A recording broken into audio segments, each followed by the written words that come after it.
What's up? How y'all doing? Not bad. How are you guys doing? Oh, just living the dream.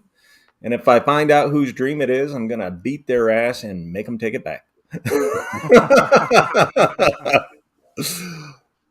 so, Yeah. I thought I sent Antonio the link. Um, if I did, Antonio, if I didn't send you the link, let me know. I'll make sure to get it to you. But yeah, tonight we're going to do a couple of things. First, we're all going to talk about our channels, what's coming up, what we've got going. We're going to do a tool giveaway because I hit 2,000 subs yesterday, and I want to make sure that I pay back and show the appreciation for the most important people uh, on the channel, which are all the people that watch. I'm going to talk about my fortunate mishap. Thank you. Thanks, Ken. I appreciate that. Yep. We're going to talk about my copyright strike from Stanley's butt is hurt. And, Stanley's, I'll come up with something. But, and then we're going to talk about tools, which is my favorite subject, one of my favorite subjects in the world to talk about. So, if which one of you wants to get started? Give us a brief introduction of your channel, what's going on, and what you're up to. Who wants to start? All I right. guess I I'll will. start. Oh, go ahead. I knew that was going to happen. Go ahead. All right. So, for those of you guys that don't know, I'm Ken with L&R Rides. We mainly do mini bikes and go karts, small engine type stuff, but we do dabble in four-wheel vehicles. We're currently rebuilding a 95 Eclipse, and I am currently working on the next video that is sponsored by Super Clean. They've reached out to me, as they have done to multiple other people, and sent me some of their products, and I'm doing a test review of them because, well, free stuff is free stuff. You know what I mean? So that's what we're working on, guys. Well, we do have one strict rule here at Tools with Souls, and that is our favorite letter F word is free. Yeah. Tools and tactics here. My name's also Robert. I've been a professional electrician since 2007, and just bringing you guys the knowledge and the mistakes that I've made, so you guys don't make the same mistakes. Tips and tricks, electrical theory, and just a bunch of DIY. Beautiful. Hold on, I gotta get back to there. We go. I was having a hard time getting my mouse to go over the where we're all on the screen to get together again. It's not easy when you're sitting in a hammock chair, living the good life. But um, if you're on my channel, chances are you know who I am. I am Robert with Tools with Souls, and what we do here is not only do we help um, the dedicated tool addict in you to save money, but we also do how-tos and comparison videos between tools. Have fun. Don't take them life too seriously here. And yeah, as far as what I have coming up, I've got some unbelievable tool deals coming up that I think will interest everyone. And from that, we've got I'm going to be showing everyone how to use power tools like a professional. I'm going to be creating the ultimate charging station uh, that is mobile, by the way. And I'm also going to be making a cutting board for my wife because I don't want her to beat me up anymore. So, with that, let's get right into it. And the first subject that we're going to talk about is we did an introduction to our channels, but one of the things that comes along with a channel is we get great people. Um, Midwest, you should be in here. You have the link. And Antonio, if I didn't send you the link, let me know and I'll send it right now. Um, but one of the things, you get great people. You also get a lot of trolls. And my take on trolls is a little different than everyone else, or at least anyone else that I've heard. Robert, I don't know what you're doing with your camera, but cut that out. That my even though I'm hardwired, my Bluetooth turned on, and yeah, technology for you. Yeah, that figures. Hold on. I got to send Antonio the link real quick. So my take on trolls is that they're a good thing. First of all, they let you know that your channel is growing, because the bigger your channel it gets, the more likely you are to have a troll show up and tell you how stupid you are and all that. But some of their comments are actually pretty good, and you can learn from them. I had one. I did a tool deal. Now I do deals on the tool deal videos on my phone, and in order for the deals to show up to where I can see them, I have to have my phone upright. So when I record it and I upload it, it's all upright. And they're like, "Oh, don't do that. I don't like it." And I'm like, "Turn your phone fucking sideways. You'll be all right." you know, I can't do that, because when I'm shooting it, if I do that, then the picture gets so large I can't fit it all on the screen.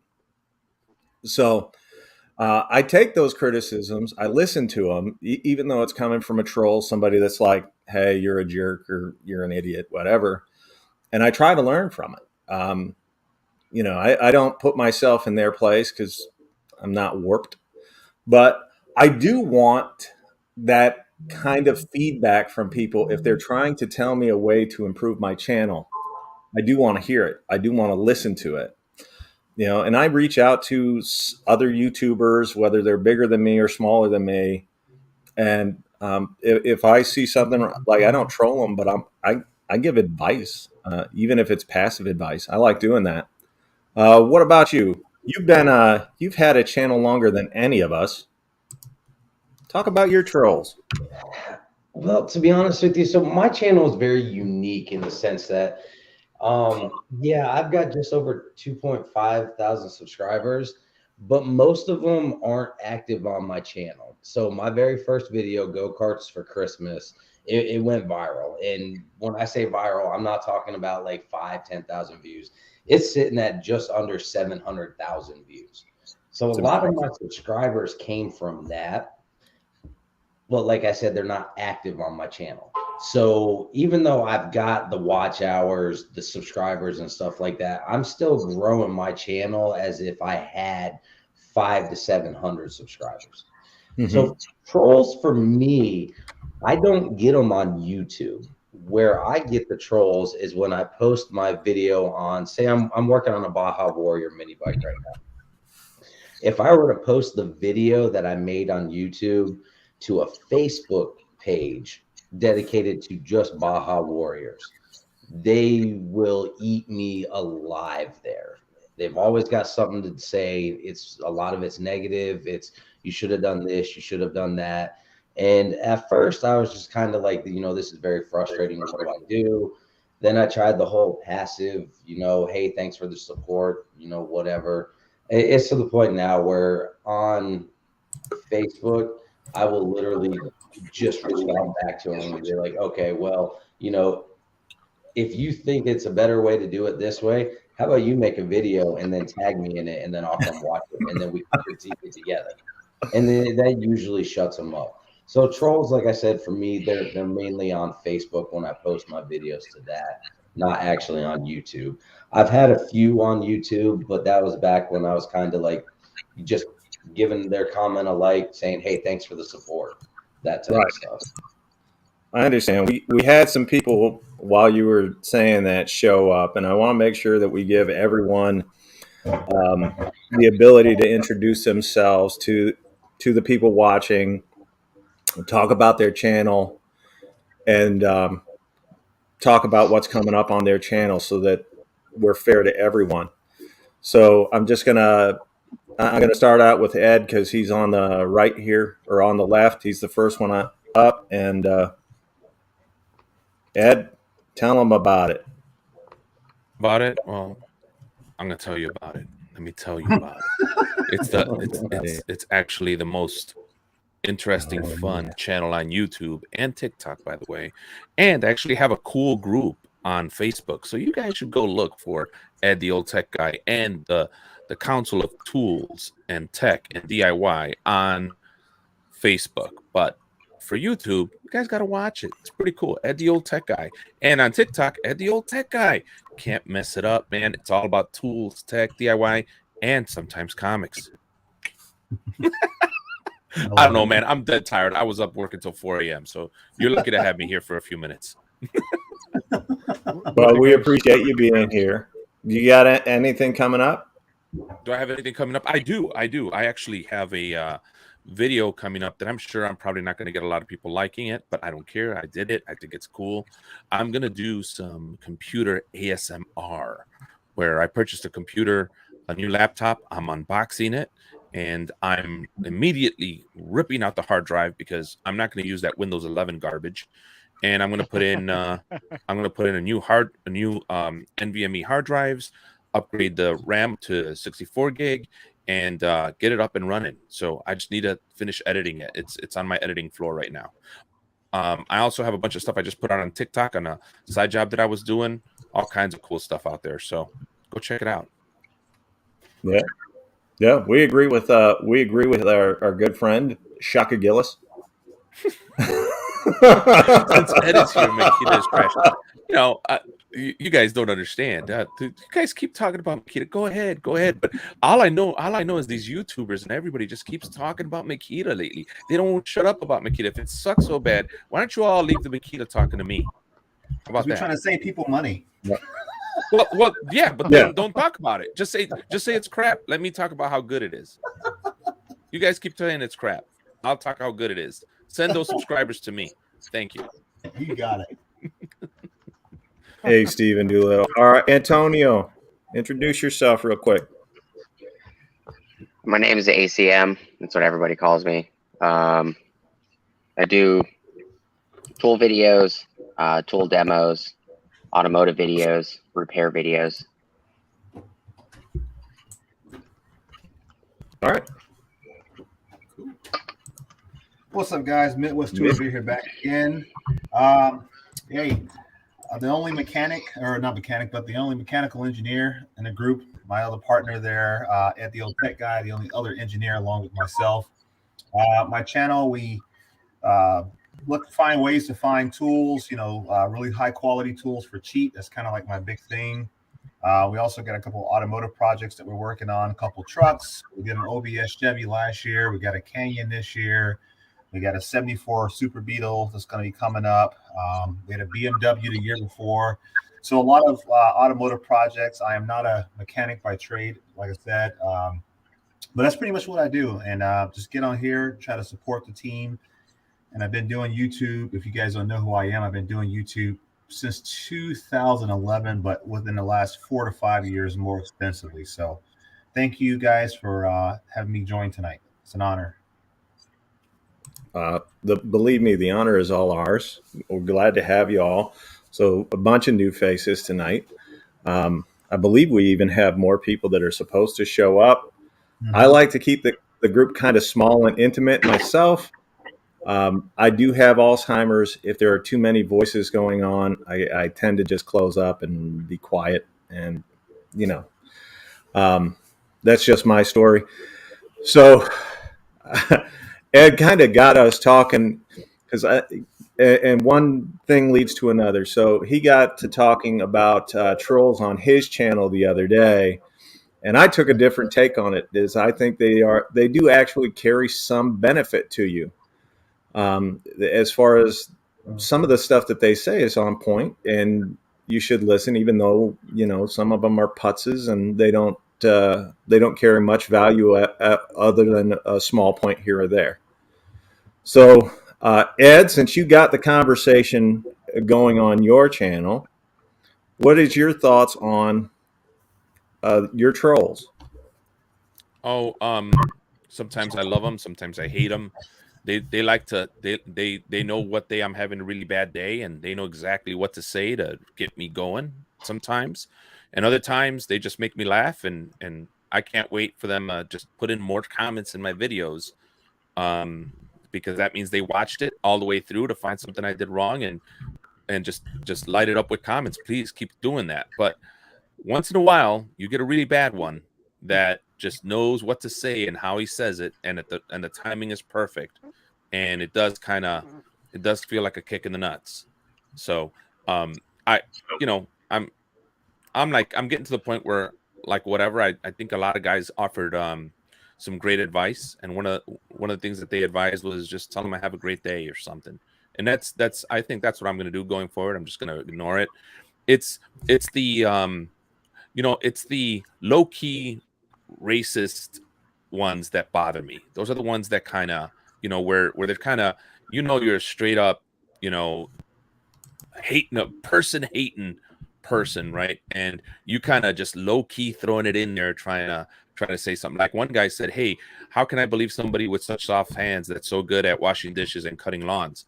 I mean, dude, come on, dude. Wow. That's low key. That's low key. Like, you didn't say it, but you're saying it, kind of thing. And that's the stuff that bothers me. It's like, look, you can insult my intelligence. That doesn't bother me. You can insult my, whatever. But when you say stuff like that, it lets me know that you're the kind of person that would like to see, portions of society just burn because you hate them, and you hate them for no reason besides the color of their skin, the shape of their face, the color of their hair. Their hair is too long, too short. Their eyes are blue. They're not blue. They're green. It doesn't matter. You just hate them, and that kind of person cannot be reasoned with, and they sicken me to the core. So that's why those kind of comments do catch up to me. Yeah, man. So people like that, I pin their comments right at the top so everyone can see what a piece of crap they are. I'm not playing with that. That's bad. That's not even a comment I would delete. That's a comment that I want the whole world to know what that person thinks. And that's not going to define me. Right. Yeah, and the same thing before I did that on Instagram. I had a guy. He was like, he had undertones of racism, and he didn't really come out and say it exactly. I think maybe a little bit he did, but nonetheless, I posted it on. He sent it to me as a private message, and I just turned around and flipped it back on him and made it public. So, and then he was like here one day and gone the next, and I felt like, you know what? Ordinarily, I'm not. I don't. When it comes to social media, I try not to be confrontational. Although some may argue against that statement that I just made. But in cases like that, I'm just like, okay, let's go ahead and do this. I'll just make it public, and we'll let people see who you are, and we'll go from there. But yeah, you run across those every once in a while. Yeah, and what kills me is that then people are, some people say, oh, what bothers me is that people don't understand that I'm not that guy that throws that card around very easily. That is a card I don't like to even throw down because I see myself as an equal. I don't want any special benefits. I don't want any special nothing.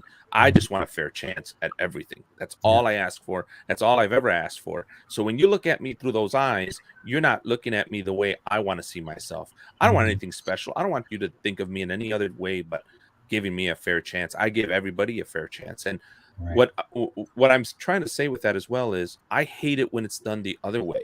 If people think that people that are of white orientation or Anglo-Saxon orientation or European orientation don't have people being racist to them, then you're wrong. Absolutely, people are racist to them, and I can't stand that. That bothers me as well when I see comments saying, "Oh, this and this and this and that," because you're white or whatever. It goes always. I hate anybody that hates people of all orientations, and I don't care. There's equal opportunist haters out there, and it disgusts me. That's the thing that disgusts me.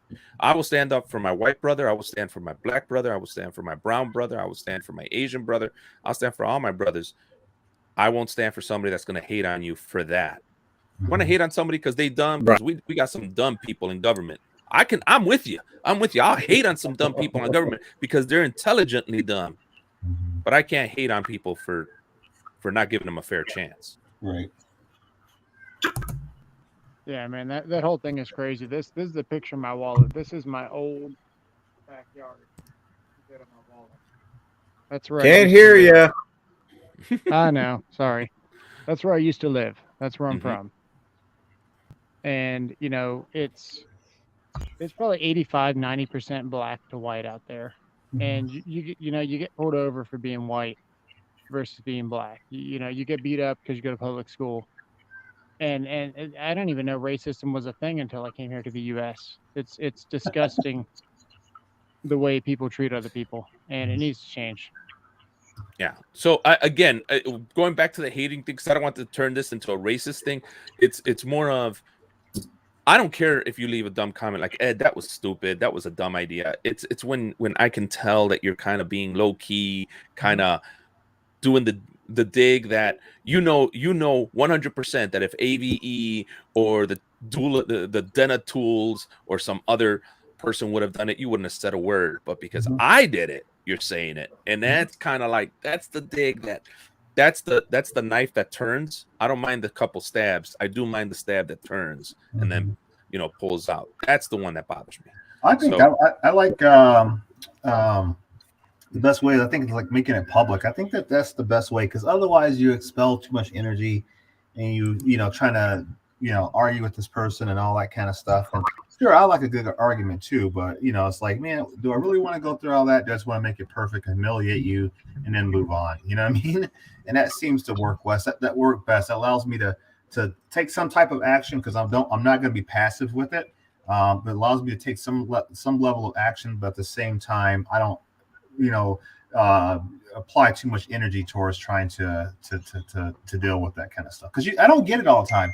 I mean, like I said, I've been doing YouTube for a long time. I probably only get a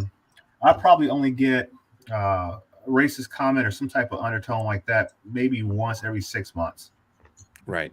And the thing is that it makes things so heightened that when somebody is trying to give you either constructive criticism or is trying to be funny and sarcastic, and sometimes you don't catch it because it immediately comes off as a troll shot.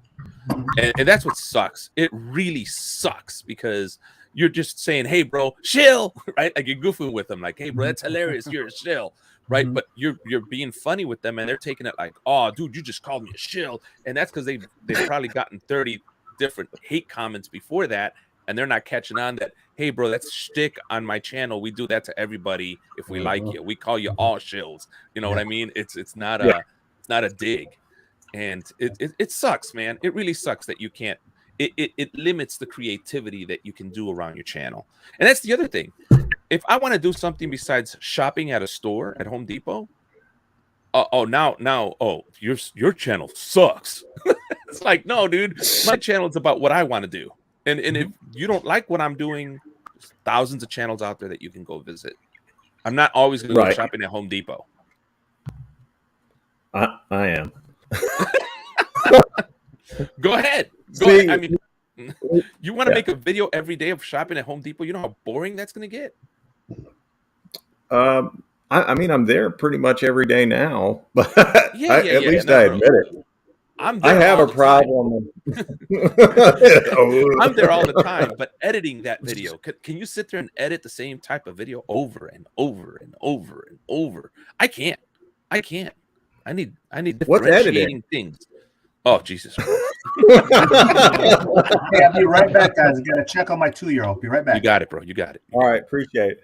See Robert Smith's comment? What's that? Robert Smith's comment there? Yeah, you're giving them exactly what you want. Now, for me, what I do, and we've talked about it before, but for me, if they're a troll and they offer nothing of value, I say, thanks for watching, no refunds, which is a really nice way of saying, go French your mother.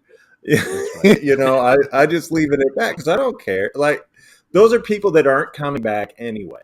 So you're not losing anything. And whatever, I think it works out to, you get a third of a cent for every single person that watches. I am not going to have my day ruined over a third of a cent. And that's probably more than those people are worth. Does that makes sense to everybody, right? Mm-hmm. Yeah. No, you had a really good point of what you said, and I was like, I'm going to steal that from you. I'm going to start telling them, everybody, thanks, no refunds. Have a great day. I love it. I love it. It's a great way to say goodbye. And then, like Robert Smith said, I'll ban them after that. If they really got under my skin. If I caught the low key kind of, thing going on there. I'm telling you, I've gotten some really bad ones. Like, what was another one? Oh my God. I've gotten, they said that, they said that Jay Hu and I didn't know anything besides cooking on top of a grill or something like that. And I was like, oh, so we're only grill cooks. Wow. So we're grill cooks. Got it. Shouldn't listen to my videos because I'm a grill cook. That's Yikes. disgusting. That's the stuff those are the ones that get me. Those are the ones that, like, okay, all right, that you're a disgusting piece of garbage human being that doesn't deserve to walk this earth or breathe oxygen. That's the kind of person that's just got to go away. I agree with that. Antonio, you're awfully quiet over there. I'm quiet because I'm muted. Oh, sorry, I didn't mute you. No, I muted myself. Okay. All right. Did you want to add? I'm editing. I'm editing. I don't want the noise to be interfering with the audio. Oh, okay. Okay. I didn't know if you wanted to add anything to the conversation. What about you, Ken? I mean, I pretty much said my piece with the troll thing. I'm kind of stagnant. I'm probably going to start calling them out in a polite manner. Start calling them out just because I'm more or less experimenting. I want to see how that's going to work for the channel. Because I mean, it doesn't work. If I lose some subscribers because of it, lesson learned the hard way. But I think that's what I'm going to start doing here for a little bit. I've called out a lot of trolls. It doesn't ever work. It just pisses you off at the end of the day. Yeah, Howie Z, thanks, man. I appreciate you saying that I'm bigger than that. I really hope that I am. I work hard at in my Christian beliefs, and I try to love my neighbors and understand that we're all imperfect and we make mistakes. But dude, they really test you, and they catch you. Sometimes they catch you. They catch you the wrong day at the wrong time. You've had a rough day. I call it the YouTube blues. Sometimes we get the YouTube blues, guys. We do get them. Like, you can't. I was hearing somebody talk about it on a podcast where they were saying that it doesn't matter how long you've been on YouTube, you're going to reach a point where you just don't want to make videos for a while. Mm-hmm. You just get sick of it. It's like, dude, why am I doing this? And they do that, and that's right when that troll happens to show up and go, bam, right in the nuts. You know what I mean? So I hope you're right, Howie Z. I hope that I am bigger than that, but it is tough. They do know when to catch you at the wrong time. Yeah, Suburban Beard, I sent you the link. Yeah. I sent you the link already. You should be in here anyway. It's your idea. This was your baby, and I just kind of rolled with it, showing up. What's up, Brandon? Oh, sorry. I took you off because I saw that you had left. I left it up there for a long time because I didn't know whether you're coming back, but I just took your all right. Hey, I'm here, brother. I am here. I appreciate it.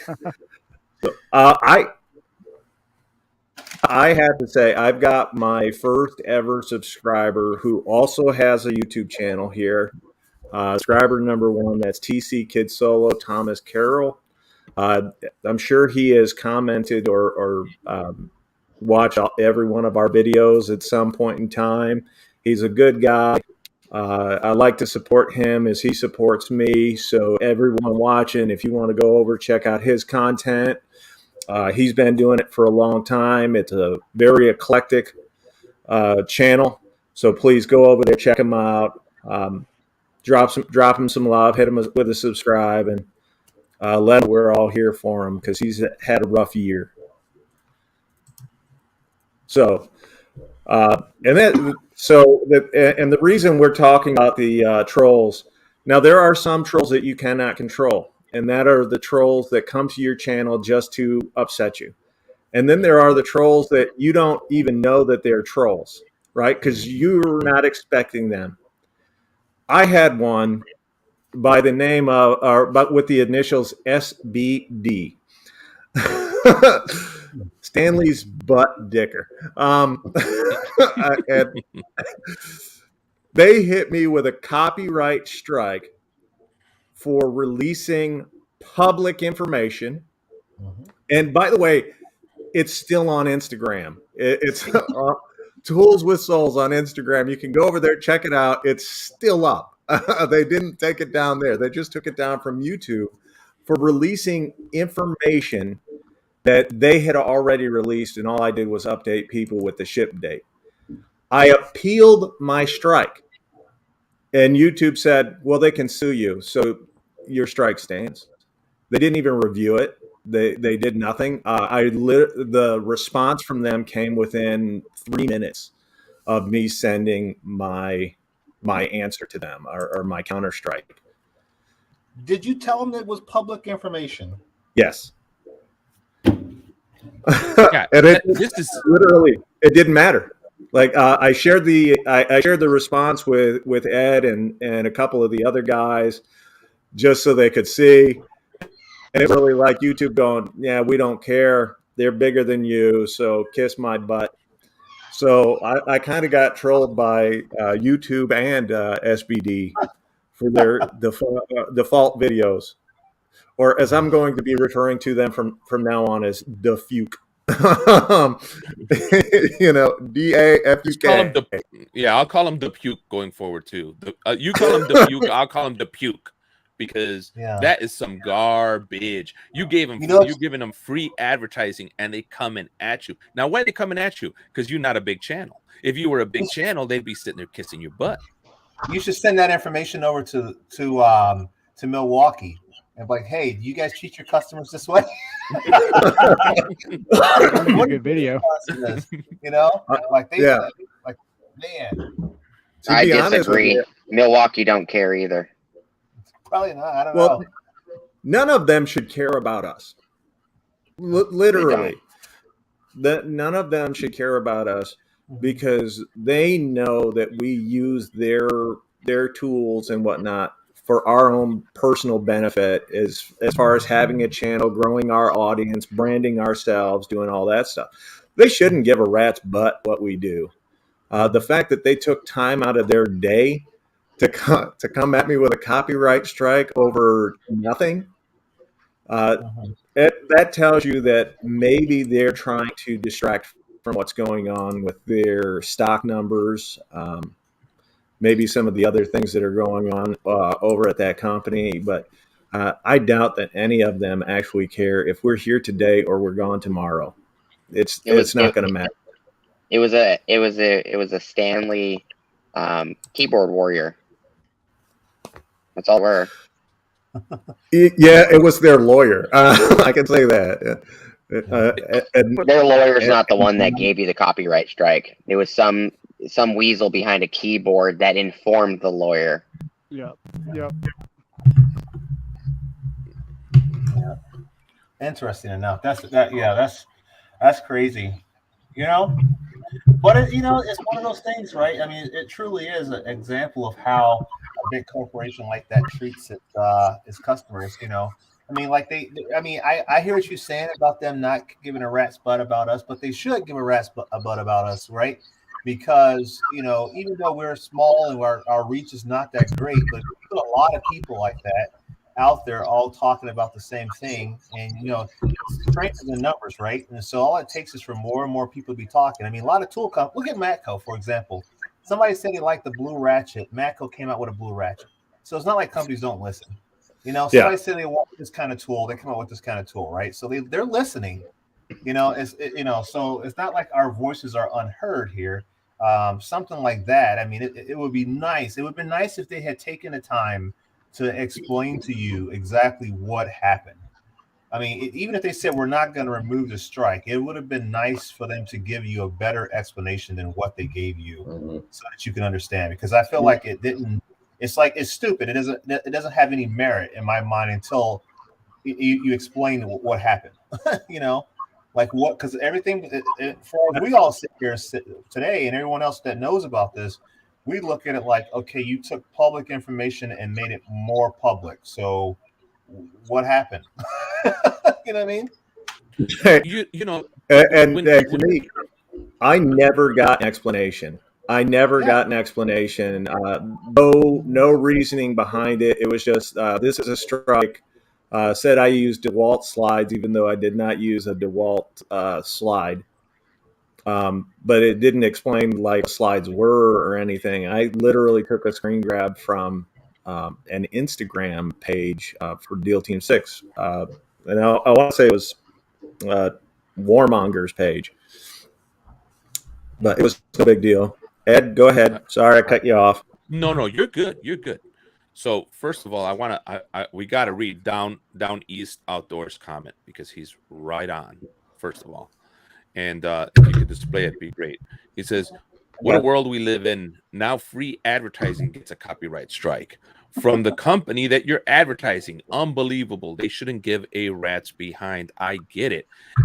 So he is absolutely right. When we say that they don't care, if they don't care, then they don't understand the new model of marketing that has happened, because even Harbor Freight has hired people to make videos on TikTok and YouTube now. They have a channel because they don't want to sit there and help other people grow when they can help their own people grow, and they can control the narrative of what's being spoken about their tools. When you have somebody talking about your tools, they should care 100%. Now, the other thing is that totally kills me is that you are talking, any press, bad press, good press, is putting the word default in everybody's name and everybody's heads out there one way or another, and it's going to get them to go check it out, go click on it or whatever.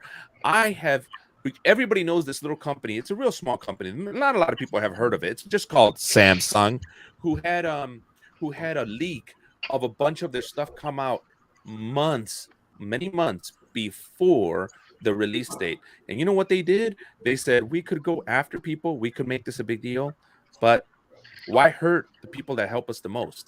That was the take that they took. And you know what? Guess what? Samsung's doing great. Yeah. Well, I'll be honest with you. What this has caused me to do is I have gotten information on a couple of different Milwaukee things that haven't been released yet. I've physically held some of their tools in my hand, and I'm a small channel on stuff from them. Believe me, I just have a really good relationship with my TTI rep. He's gotten stuff a couple of months before the public is going to be getting it. He's let me hold it, see it. He's a great guy.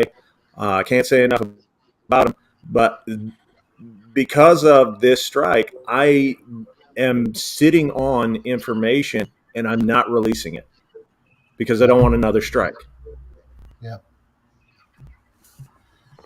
I like Robert Smith's comment. The attorney had accidentally tagged the wrong video. That's what it seems like. It sure seems that way. I would hope so, but what do I know? I appealed it, and they said, "Go away, kid." Yeah. Then you know what? That's it. You go away, and you try not to talk about their product ever again, and just keep it. But wait a minute. But isn't that that's the true essence of YouTube? I mean, I would think that like that's what the true essence of YouTube is. I mean, pretty much that's what everybody does, right?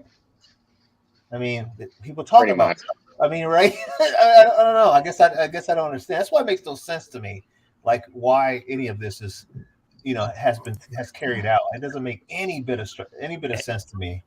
Do you know how many YouTubers make? Look, before it's released, how many YouTubers have made videos on the Samsung S22 right now? That look, I got it. Nobody's seen it before, and then I opened it, and they're showing it off, and I'm like, bro, I ordered mine the minute they announced it, and I'm still weeks behind before I'm going to get it.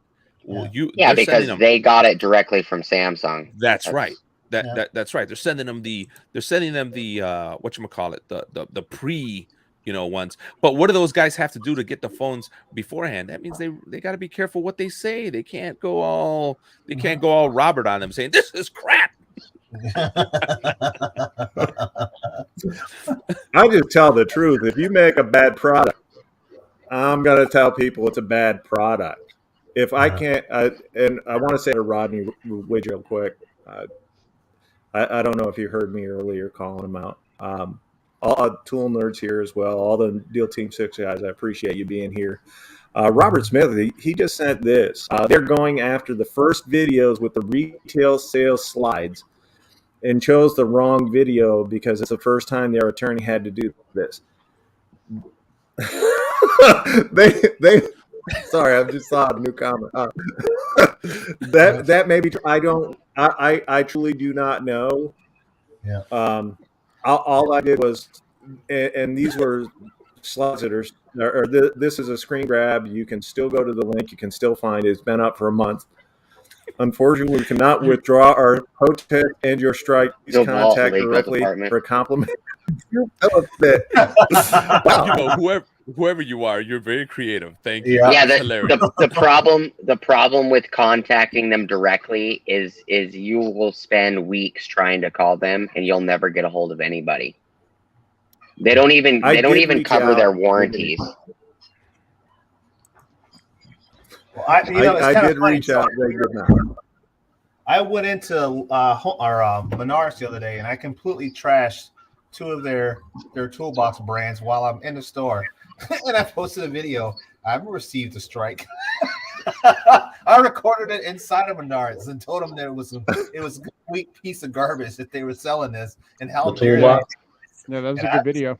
I mean, I'm just saying. I mean, it was a great video because it was like, this box is junk. You guys are selling this and for $600. I mean, I'm probably gonna go back and do an update on it. And no one ever contacted me. I'm literally in the store talking trash about the product. But James, this is the part that kills me, is that these companies don't get it. You talking trash, man, that hypes up people that love the brand, that they don't matter it's trash. They're going to sit there and go, you're wrong. And they're going to make 30 videos on how you're wrong. And this all just, it's like guerrilla advertising, right? Guerrilla warfare, guerrilla advertising. It is. It's what they want. They want advertising from the ground up. And if you're a company and don't want that, I don't know where you've been for 10 years. This is what's been pushing products.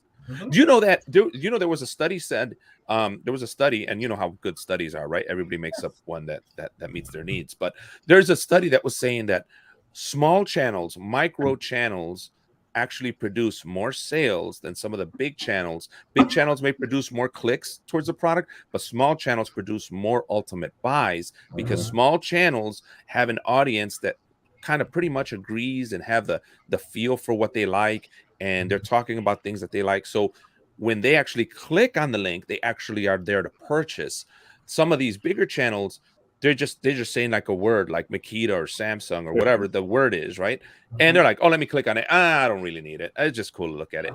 And I think that there's a big push to get some of these smaller channels to advertise some of these products. So I'm surprised at this. I am leveled. I'm completely leveled by it. Based off of what Ed's talking about, it's also because the smaller channels are actually using the tools and showing how they are used, how you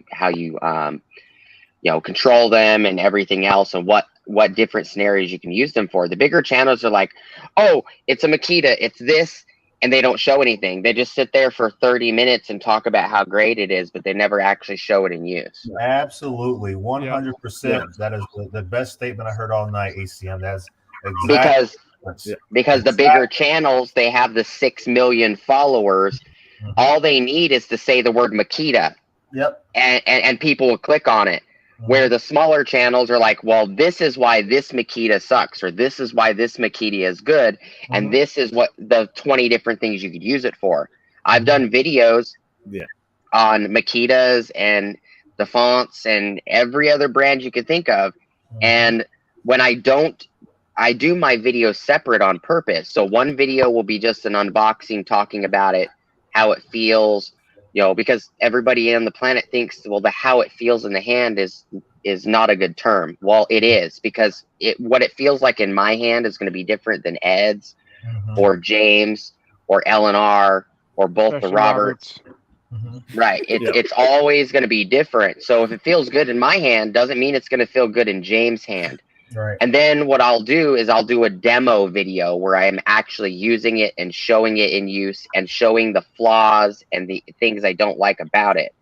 There's lots of channels, large channels, that they will show you things about it, but they don't show you anything that's useful. It's just them talking about something. I mean, yeah, and they do that on purpose because they don't want to. They don't want to be honest about what it is, because if they say something that's not supportive of the brand, it potentially could be harmful. You know what I mean? For them, or the bigger channels were told, in order for us to send you this tool, you have to say this, this, this, and this, and nothing else is ever said. Yeah. Right. Well, I want to answer something that Robert Smith put up here, saying that the DT6 were still in industry. The images that I showed came from Acme Tools. They were not part of the leaks. The stolen information that Joe broke. These had been on their website for well over a month without a shipping date. Once they put a shipping date on, I updated people. I let people know. If it was a mix-up, it was a mix-up. I still got a copyright strike, and still. Yeah, that's what we were saying. Yeah, that's why we were saying that this is public information. I don't know if he caught that. It was on Acme Tools page. Yeah. It's also on Tool Nut, and it's on Home Depot now.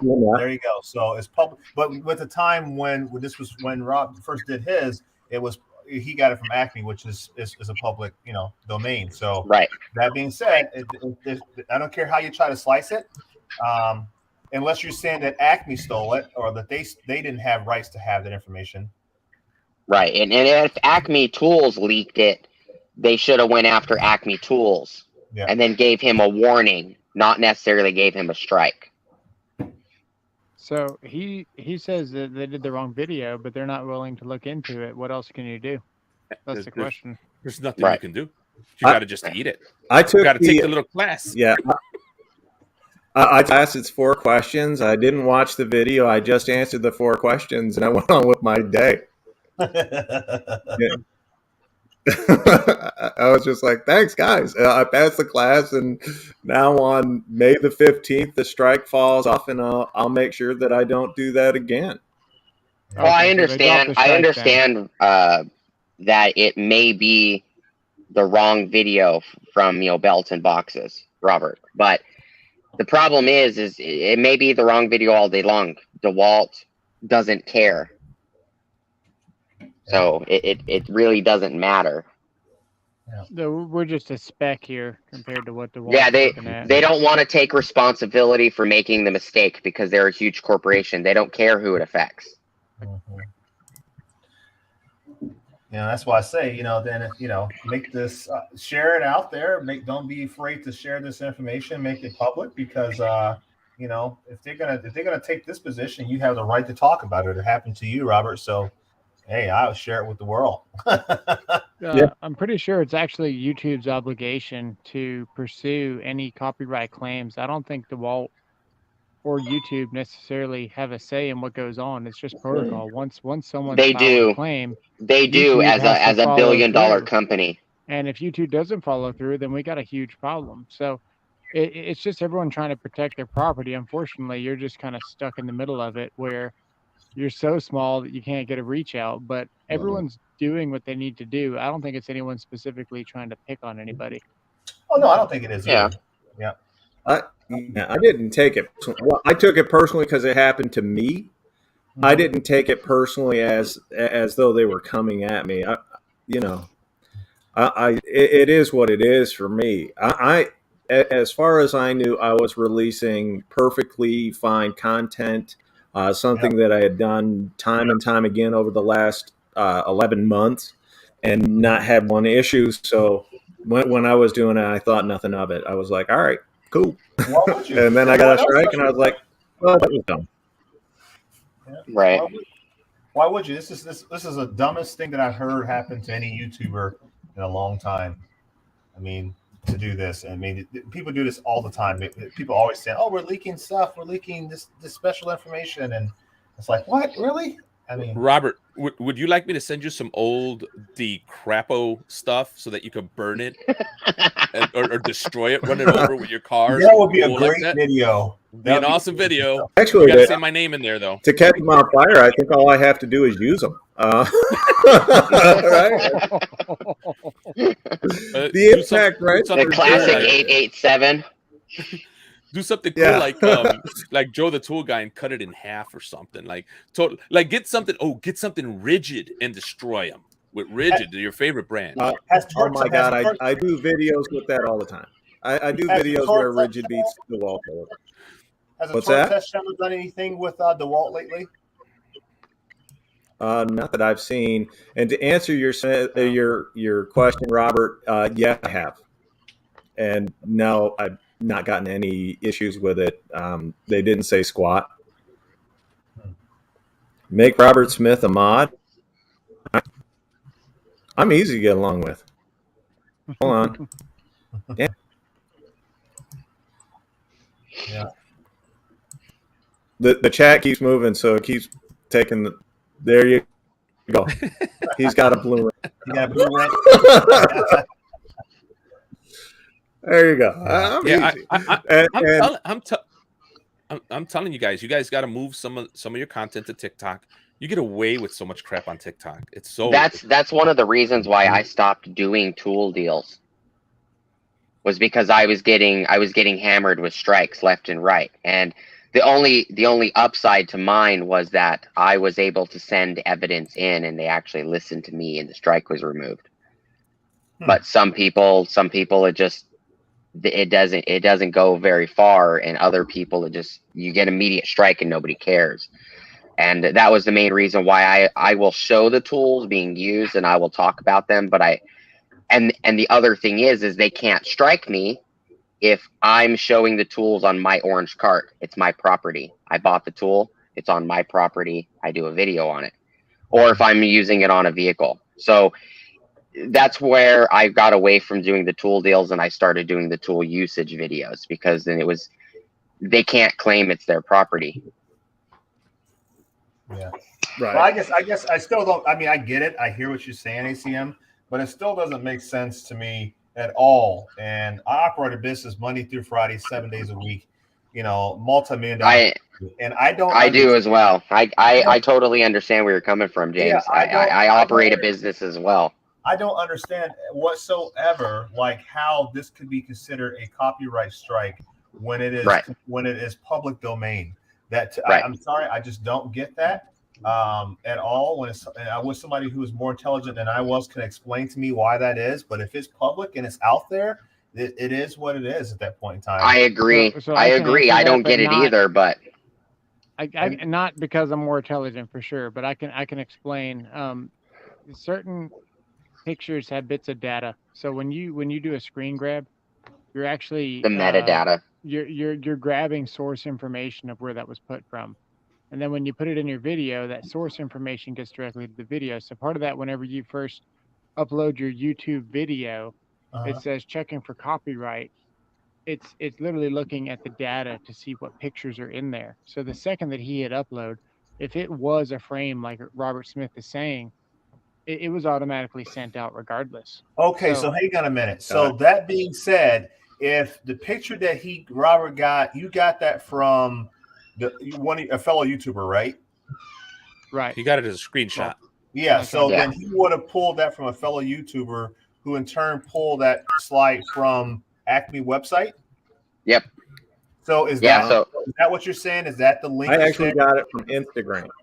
I got it from. Yeah, he got it from Instagram. So Instagram, Acme Tools, as well as that Instagram person that originally posted it, as well as Acme Tools' information is all in the metadata. Okay. Yeah, even Google Lens is starting to catch metadata where there's no more analog anything. It's all digital. So everything has a source from wherever it was, because it's just recognized digitally as what it is. Like as an example, if say you're walking through Home Depot and there's music playing, and say the music is extremely low, and you can hear it, but nobody on the video after you edit the video can hear it.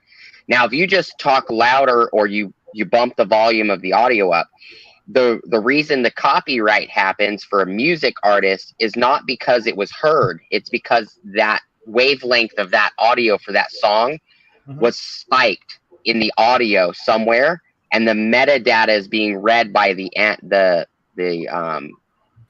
computer, or the, what's it called? It's being analyzed. The metadata is being analyzed, and it sees the little spikes, what would look like a song. So even though you can't hear it, and even though your audience can't hear the audio of the song on the video, it's still in the metadata that that song was there. So then they send that information directly to whoever owns the song and gives them the choice to whether they want to copyright you, or they want to say, we will leave you alone as long as we get paid for our song. So I wonder if this had nothing to do with the information that you were leaking, or that you were sharing, quote unquote sharing, more or less just simply the string of how all the metadata lined up, and it just kind of. No, look at what Robert Smith is I saying. agree with saying, Robert Smith. Yeah. I'm with Yeah. Robert. Yeah. Actually, the strike, it took them 9 days to hit me with it on a 38-second video. It took them 9 days to hit me with it. So Oh, that's good to know. Metadata doesn't get copied if you screenshot it. No metadata. So when you grab a picture on your PC and you do right-click properties and you look at the metadata, it's written on there, right? You'll see it. Now, if you grab your phone and take a picture of that picture, the metadata does not transfer over. Now, sorry to interrupt you, but what if you use the actual program right here called Snippet? Because I'm pretty sure that grabs metadata. The snipping tool right here. Try it. I don't think it does. But if you do a screenshot or like this, I don't know if you can see this on the thing. Yeah. Go ahead and grab a picture that that has metadata. That. Right. Well, you can't really see it. It's horrible. No, we could see it kind of, but you could grab any picture. There you go. Yeah. You can see it on the and then right-click properties, and the metadata that's created is metadata that you created at this moment from your computer. It'll have your computer name, the date, your user profile, and that's it. So it doesn't have the metadata of the original creator. It's got your name. Okay, so that goes back to what Robert Smith was saying then. That's right, Robert Smith. He says no snippet, it won't. That's correct. Yeah. Right. So there was no metadata trail. We're gonna exonerate you, Robert. So I took the class. I exonerated myself. I do want to answer a question. Somebody wanted Cody Brown wanted to know. He ordered the ratchet from Acme. Acme is still currently showing shipping at the end of this month. Everywhere else is showing shipping the end of next month. And I think I want to say Mac or Matco might even have it earlier than that. So Matco should have it 2 weeks before everybody else. Now they're gonna come out to ACM now. They're like, okay, we got another one here. ACM, come up. So I was gonna add to the whole sound thing. Music and sound, they can embed a silent fingerprint, if you will. Yeah. Where, like, imagine like your Sony PlayStation 4, if you were to play a movie in it, right? Like a illegally grabbed movie and burned it, it actually analyzes the sound because they put a sound fingerprint in it, and it communicates with the internet saying, hey, this guy just bootlegged the video, and it will chop up the sound, giving you dead spots so that you can't watch the movie comfortably, hopefully stopping you from ripping off the movie. The same thing is when you're walking around with your, making a video at Home Depot or whatever, if there's sound playing from Muzak or whatever the service is, they're embedding a silent fingerprint in there, which is caught by everything else. And that's how they flag it very quickly. As for pictures and things, video itself, when you grab a video and put it in front, it's completely different. It doesn't work that way. There's no silent fingerprints. Now, they do have AI that looks at stuff. It can look at stuff and say, I think that one's bad. And that's what I was referring to, was the AI in the algorithm that actually looks for specific things. Well, we'll see if I'll get a copyright strike when I was in Menards. No, I highly doubt it. Every time I hear that, I just want to say Menards. I got once. I don't recommend it. I was gonna say, Ed, that kind of makes sense why when we used to watch the bootleg videos that we would buy from the local people in Afghanistan, why they would cut out. I just thought it was poor quality. I didn't know it had something to do with digital fingerprinting and Yep. all that good jazz. Sony devices are Sony devices, and I'm gonna get caught up, and you guys are gonna start figuring out like more about what I do. But Sony devices actually are really good at picking that stuff up. Samsung doesn't care. The cheaper, junkier pieces of equipment that you buy, they don't care. So the weird Chinese brands like QQuack or something crazy like that, it'll play anything. It just doesn't care. But as you go up in a much more very good device, like take a Sony, for instance, which actually has movie studios and it benefits them to put the software in there. They catch that and they will put those dead spots in movies. I'm gonna run a background check on you, Ed. Just want to let you know. And the other thing is, certain corporations like MGM also embeds that into the movies too. Well, now that's we love hating on big tool companies. They don't want to issue copyright strikes ever. It came because of the slides. The order came from really high up. Yeah. The copyright strike bothered me in the moment, but I know I wanted to give people an update because I did dispute it. I lost.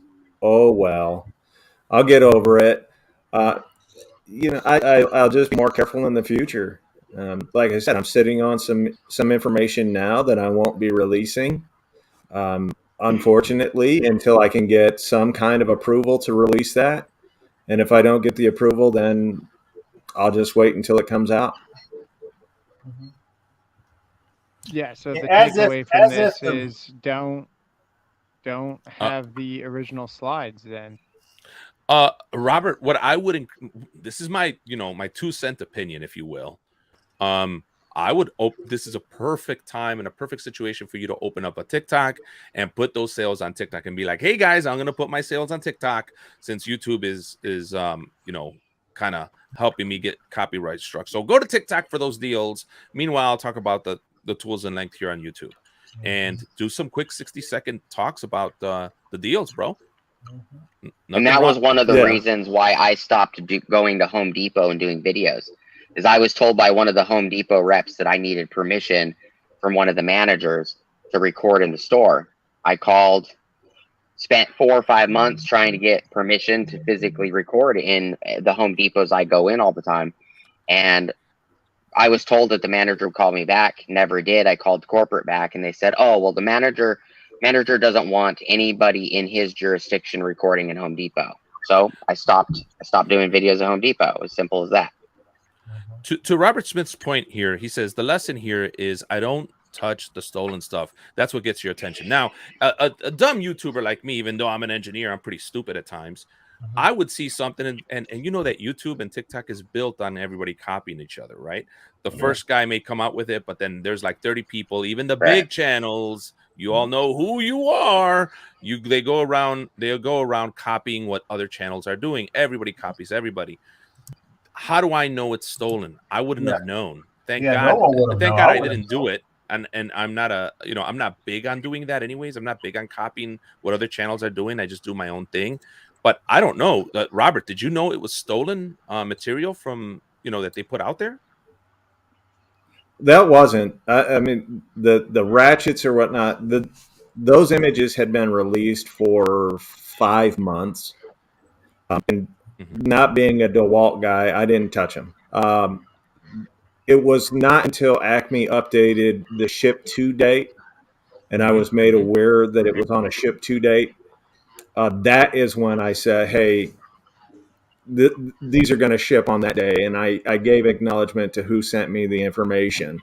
For me, it was not a big deal. I didn't think it was stolen since it's still public. Like, there was a link. You could go to the link. You could find that place and several others. So I thought nothing of it. But I mean, it is what it is. I'm not bitter about it. It's fine. My brother is here. Thank you, Jason, for being here. So it's fine.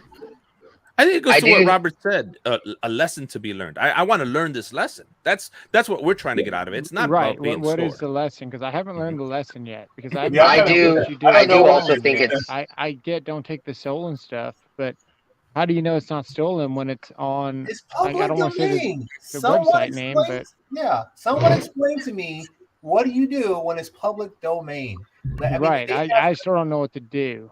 yeah. what I don't understand is why they didn't just ask you, hey, usually when you get a copyright of any kind, they give you the option. If you remove it yourself, the copyright goes away. I'm a little surprised that they didn't turn around and just say, hey, you can either remove it and we take the copyright away, or you don't remove it and we copyright you. You were never given the option. That's something that's a little odd to me. Mm-hmm. All right. So Robertson is saying that dates, prices, and stuff is serious stuff. So maybe in coupled with the fact of what you're doing, maybe that was enough to For look unreleased for a tool. reason. What I would have Yeah. done though is They what I would didn't- have done instead of recording based off of what you saw on Instagram, I would have recorded it by showing the website, record your own video on it, and then I would have said, hey, by the way, I got this information from so and so. Instead of screenshotting his information, it would have probably been less likely that you would have gotten a copyright if you would have recorded it yourself, like just going straight to the website on your own computer, recording your own screen, talking about it, and then doing it that way. I don't know if the copyright had something to do with them or if it had something to do with stolen information, but if they stole the information, then you got the copyright because you got it from their stolen information. Yeah. Well, this, like I said, Why this don't- information. What about It wasn't just me.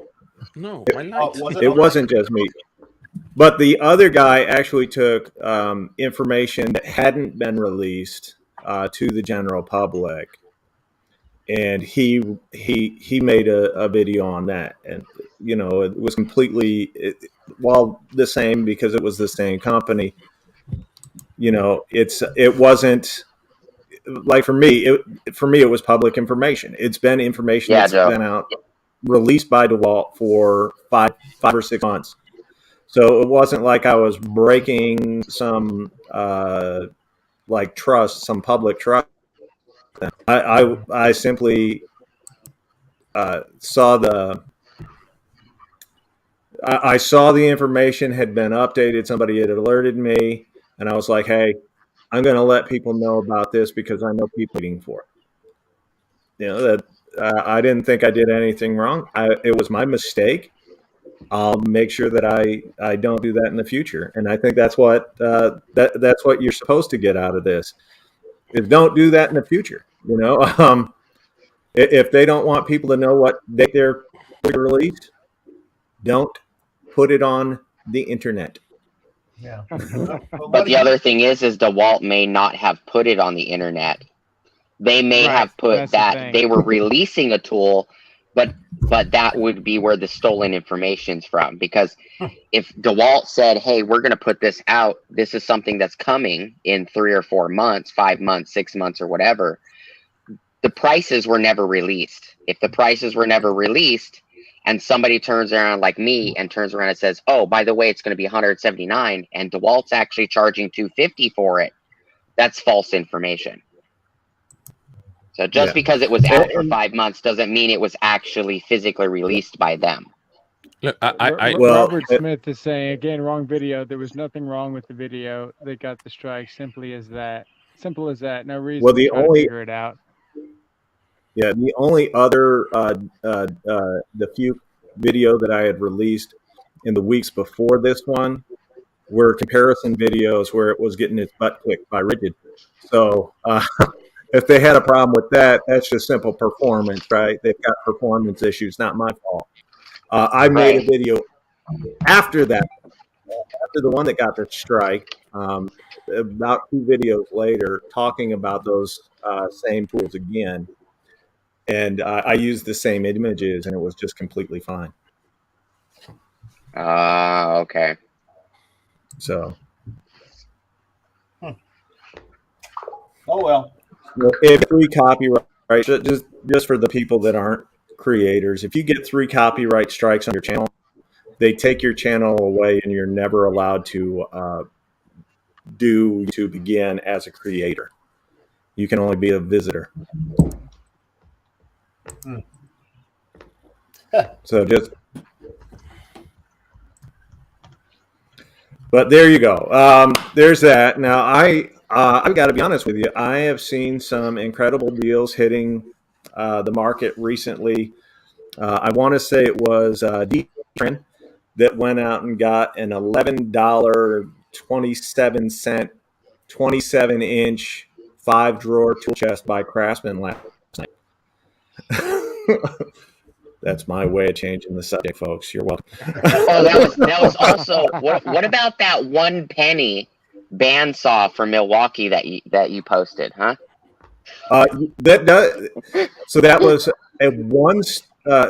So it seems to have been isolated to one store in I want to say it's Western New York, maybe Eastern New York, Deer Park, wherever that is.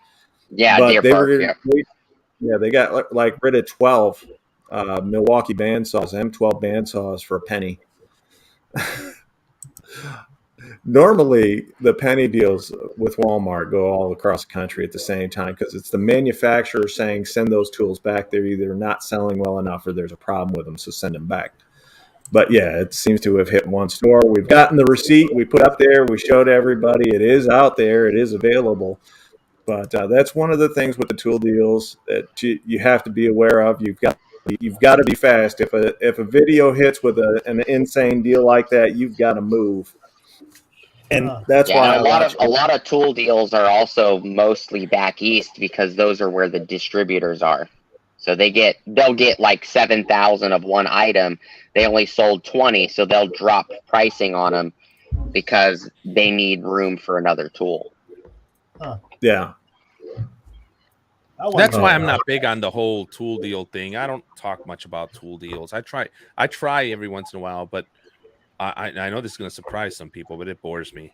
It gets boring. I don't talk about them, Ed, because I live in Arizona and we don't get them. We get them out here a lot, and yeah, so the thing that I think is unethical, the thing I don't like, is these guys that are saying go buy 5 tools, get one for free, and then return the 5 and do this. I don't like any of that. I think it's unethical. It's stealing. It's stealing. Yeah. You are agreeing to a contract. You said the contract is buy these 5 tools, and some people will say, well, it's not my fault Home Depot hasn't updated their system. Nah, man, come on, man. You're gaming the system. You know what you're doing. It's the same thing that people did to Craftsman. Go buy some junk tools in La Garra or in La Cochinera or, with the flea market. You go find some tools and then take them to Craftsman like you bought them. Say, here, give me a new one, even though it's all rusted and beat up. Come on, man. You're gaming the system. Right. That's not what these programs were built for. They were built for true consumers that wanted to take care of their tools. I'm not a fan of that, and I won't have many of those deals on. I will talk about BOGOs and things like that, but I'm not going to be talking about like do this hack and then do this and then do that and then you get half off of everything. I'm not a fan of that stuff. Yeah, like I've done tool deal videos where I bought a $300 Milwaukee switch tank and I got a second one. Because they were the kits, I got 2 of them for $600 instead of like one of them for $500 because they're normal price.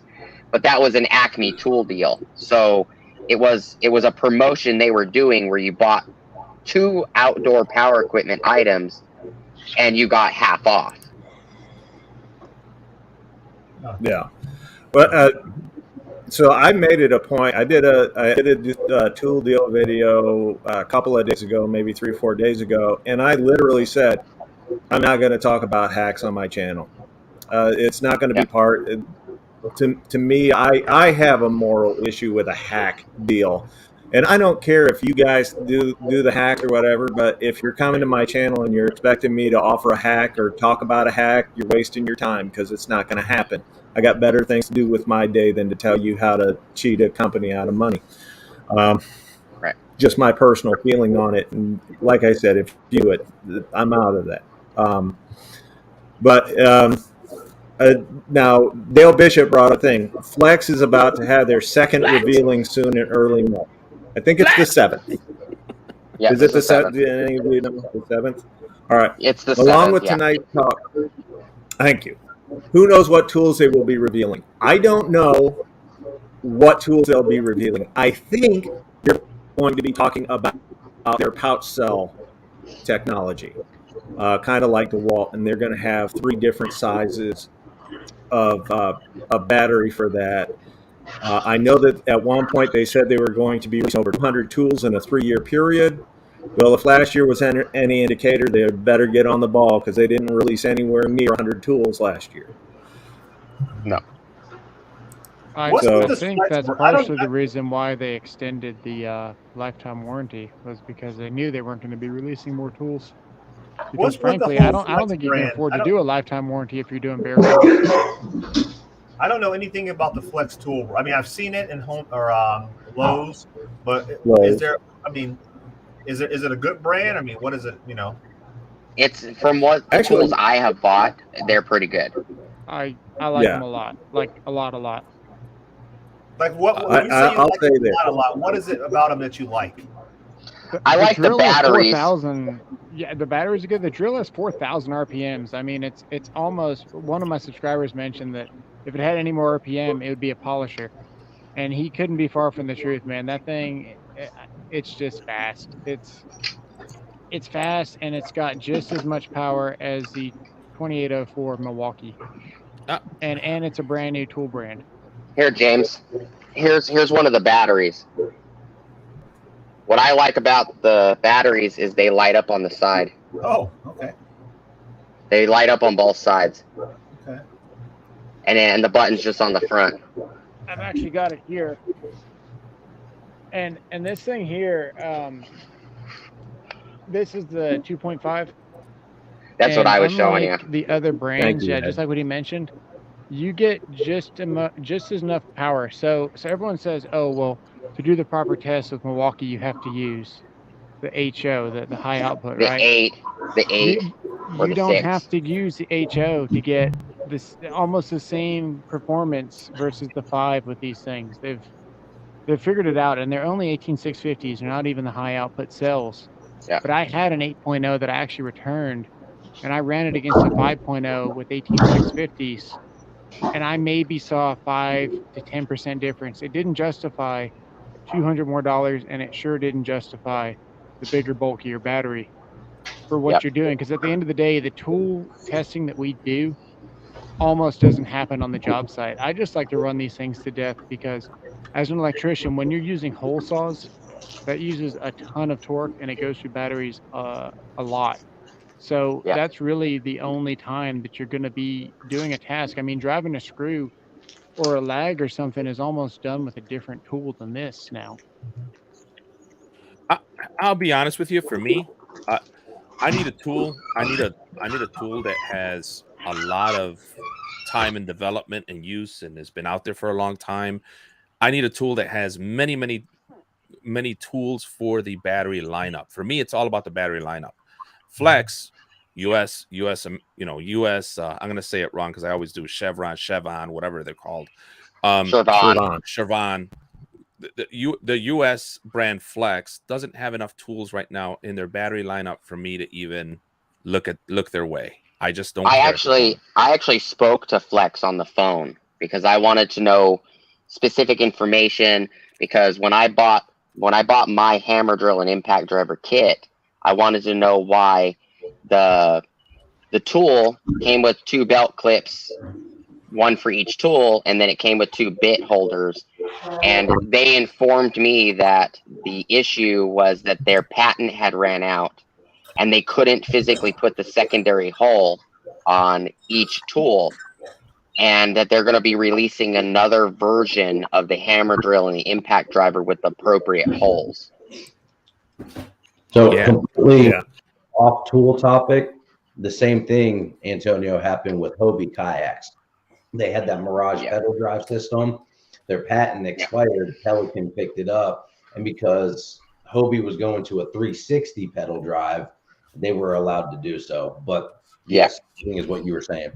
Yeah, so when I spoke to them, they informed me that they had to come out with a version 2 of the drill and the impact driver that they could then, because they had to create a new patent, they could then put the secondary hole on each side to allow you to have both the bit holder and the actual belt clip on the tool at the same time.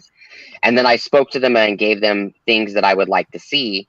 And I told them I would like to see the X-Lock that Makita and Bosch have. I would love to see that on their grinders, because the thing is if they can get into the X-Lock lineup, then they would be one of 3 companies that have it. Milwaukee can't get permission to get it, and DeWalt refuses to try. So, and then I spoke to them. I told them I wanted to see another polisher. I wanted to see like the Red brand polisher, but with the, the gray batteries. That way it opens their lineup up, because, I told them that they don't have a 10-inch grinder. They don't have, or a 7 to 9-inch grinder. They don't have certain things that would be more for the automotive realm. And I was just giving them suggestions, and they were nice enough to listen. And I give them respect for that. They actually listened to a customer and they took the feedback. So that's one thing I'm impressed with, is they actually listen. Well, that is great. So Rodney wanted to know the Souls 316. That is a short that I did. I'm a huge professional wrestling fan, have been since I was a little kid, still watch it to this day, don't care how anybody feels about it. I like it. So I cut a promo in Stone Cold Steve Austin style, where I just basically mimicked everything that he said from the King of the Ring in 1993, I want to say, or 99, whenever it was. And I just had fun with it. And I made it applicable to YouTube and the tool community. Definitely took some shots at a few people in there, but all in good and love and good humor. So I don't want anybody to think I'm like out there trying to be a jerk to anyone. Yeah, I didn't like the way you trolled me on that one. I didn't like it. I didn't like what you said to me, man. Hey guys, I gotta get going. I appreciate you having me up on the panel. It was a good conversation tonight. Sorry, Kim. I normally have it a little smaller than this so that we can have more interaction with everybody. I don't want you to feel like we left you out. I apologize if you feel that way. No, not at all. It's good to see you, man. Yep. Yeah. Thank you for being here. Yep. Thank you, buddy. We'll see you around. Sorry about that. I know when you get more than, I typically like to leave it at about 4 people. That way you can have a really good conversation between 4 people. Once it gets beyond that, then you got people stepping over and you have people that are kind of getting left out. And that's not what I want to do. I want to have everybody have an active participation in the conversation, just to make it fun. It's cool people, bro. You did see that Joe the tool guy thought about jumping on, didn't you? I did, and as soon as he's got the link, I send it to him every week. All right, Joe. But you got to show up and with that girl filter. Come on. I'm looking at the Flex tool brands. I see a couple things on here. I don't see a whole lot. There isn't a whole lot. That's the thing. That's the thing. For somebody like me that jumps in from technical, right? I'll be working on PCs, computers, data centers, things like that, to doing some, shade tree mechanicry, and then from there going to doing some construction, and then from there jump into who knows what's going to happen, right? I need a tool brand or a battery lineup that can move with me. I can't be thinking and hoping this battery lineup is better have this tool next month or else I'm screwed. I need a battery lineup that's mature and ready to go. This is a 1-year-old brand right now, or what's the Yeah, it's about a year. And who's manufacturing their batteries for them?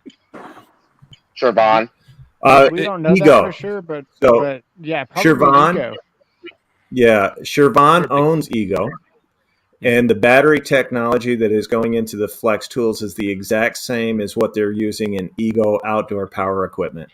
So a very high, probably the highest quality batteries on the market right now. And what it is it's actually It's actually supposed to be a better version of cobalt. Let me ask you this though. So, what is their buying power for lithium? Oh, So, they're big. They're big, bro. They're They're actually big. what are they? A Swiss or European company? They're a really big company out there in. They're over the European. pond. They Yep. consume as much lithium as Milwaukee or DeWalt. Absolutely. Probably because they got Yeah. that arc lithium 56 volt outdoor power tools. Man, they rip.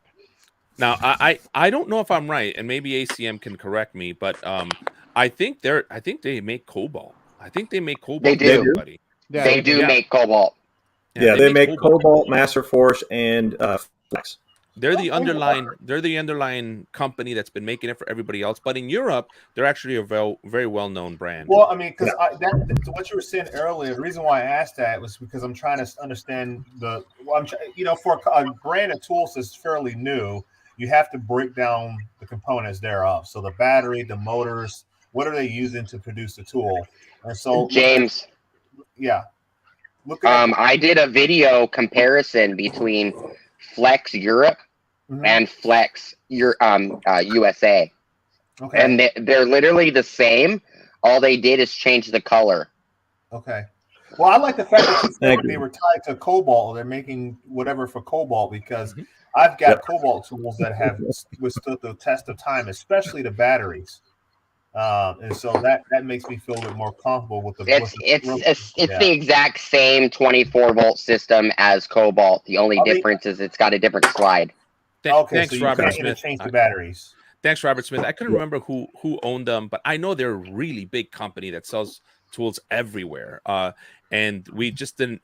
We've known them as different rebranded names here. We just did. I didn't know them to sell directly as their namesake here in the Flex US. is most famous in Europe for their polishers, their body tools for automotive. Yeah. That's true. All right, cool. Thank you, Robert. Thank you, guys. I'm going to be doing the giveaway in just a little bit. Yes. Hope I win. You guys don't even care what I give away. That's the best. No, Joe, you put the filter on. What happened? Put the filter on, Joe. We got some people that wanna ask you out. Nah. He's like, nah. Not tonight. That's your fault. On the DeWalt. It's your fault for making yourself pretty. You should have made yourself ugly. Hey, y'all laugh about that, but I didn't put any filters on those pictures. Bro. They came out the way they did. You chose the worst pictures, though. You chose the worst pictures so that you would make sure to stand out and look prettier than all of us. So now you gotta get all the weirdos that are gonna start talking to you.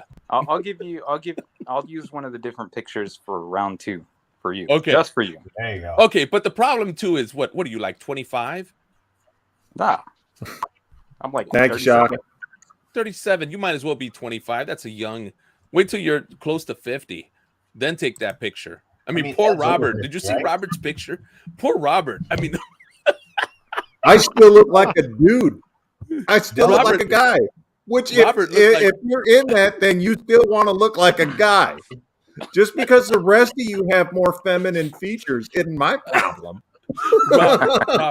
Robert, dude, you look like you were gonna tell people like it puts the lotion on the skin or it gets the holes again. That's what you look like, bro. That's fine by me. There were some horrifying pictures in there, for sure. No one is sliding into my DM. I'm just saying that. You guys are sliding in there. I actually got some joke DMs. Not did you serious, really? But I did, yeah. Did you? Awesome. That's cool, bro. I have to say, Joe, that was one of the funniest videos. You get creds on that one, bro. I consider myself to make some funny videos here and there. That is one of the best. You hands down beat me. That's great. I loved it. You didn't watch Tom Brady? Who? The Tom Brady video? The skateboard. Better. No. I'm not much about the foosball, but I just did see that it's on there. You got 1.4 views on there, so yeah, I'll go watch complete bomb. But well, of course, why are you doing that to Tom Brady, bro? That's like America's sweetheart right now. Not mine. Well, I'm leaving him alone. We know where your head's at now, Ed. Isn't he going to Disneyland? Isn't he I'm not big on the foosball, so if I'm Well- getting stuff wrong, I don't know. He's going to Florida. He's retired. That's an Didn't he win that's the an Super Bowl? insult to foosball. Didn't he win the Super Bowl? No, last year. Oh, there you go. See, I told you I'm not big on the foosball. I don't know nothing. I fell asleep. It's not on foosball. Oh, football. Yeah. You know why I'm saying foosball, right? Yeah. The water boy, bro. The water boy. Yeah. Foosball. You guys The mom want- calls it the foosball. Yeah, but foosball is a physical table that you put a little ball in and you hit it with your hands. Yes. Your hand. But yes, but the mom in water boy. Direct to the point. Yeah, he's not catch. He didn't catch it. He's not. seeing Yeah, it. I got it, but it's still not funny. It's wrong. Oh, That's an insult to every person that likes foosball. Oh. It's table soccer. Hey, I'm making fun of myself because the mom didn't know what football was. She just kept calling it foosball. I'm thinking it's an insult to myself.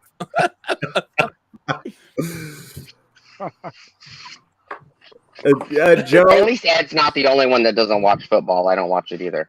I'd much rather reinitialize a You raid. gotta watch cricket. Does anyone else watch cricket? Just me? No, I don't watch. No one's watching cricket. you know what, Oh, man, you might as well just throw golf on the TV at that point. Jeez. Robert? You mentioned cricket again. Lifetime ban. What about croquet? That's even worse. Can we at least talk about sports? If we're going to talk about a sport, let's not talk about cricket or croquet. Let's Hey, talk I about hopped a in here because I thought y'all were talking about Kanye West and his beefs. Oh my god. We wanted Bro, you are you in gonna here- Joe, cut that thing in half already. Cut what thing in half? That right there. That you cut it default. yesterday. It's already done. Oh yeah. Split it open so everybody can see it. That's what she said. So come on, man, just do it real quick.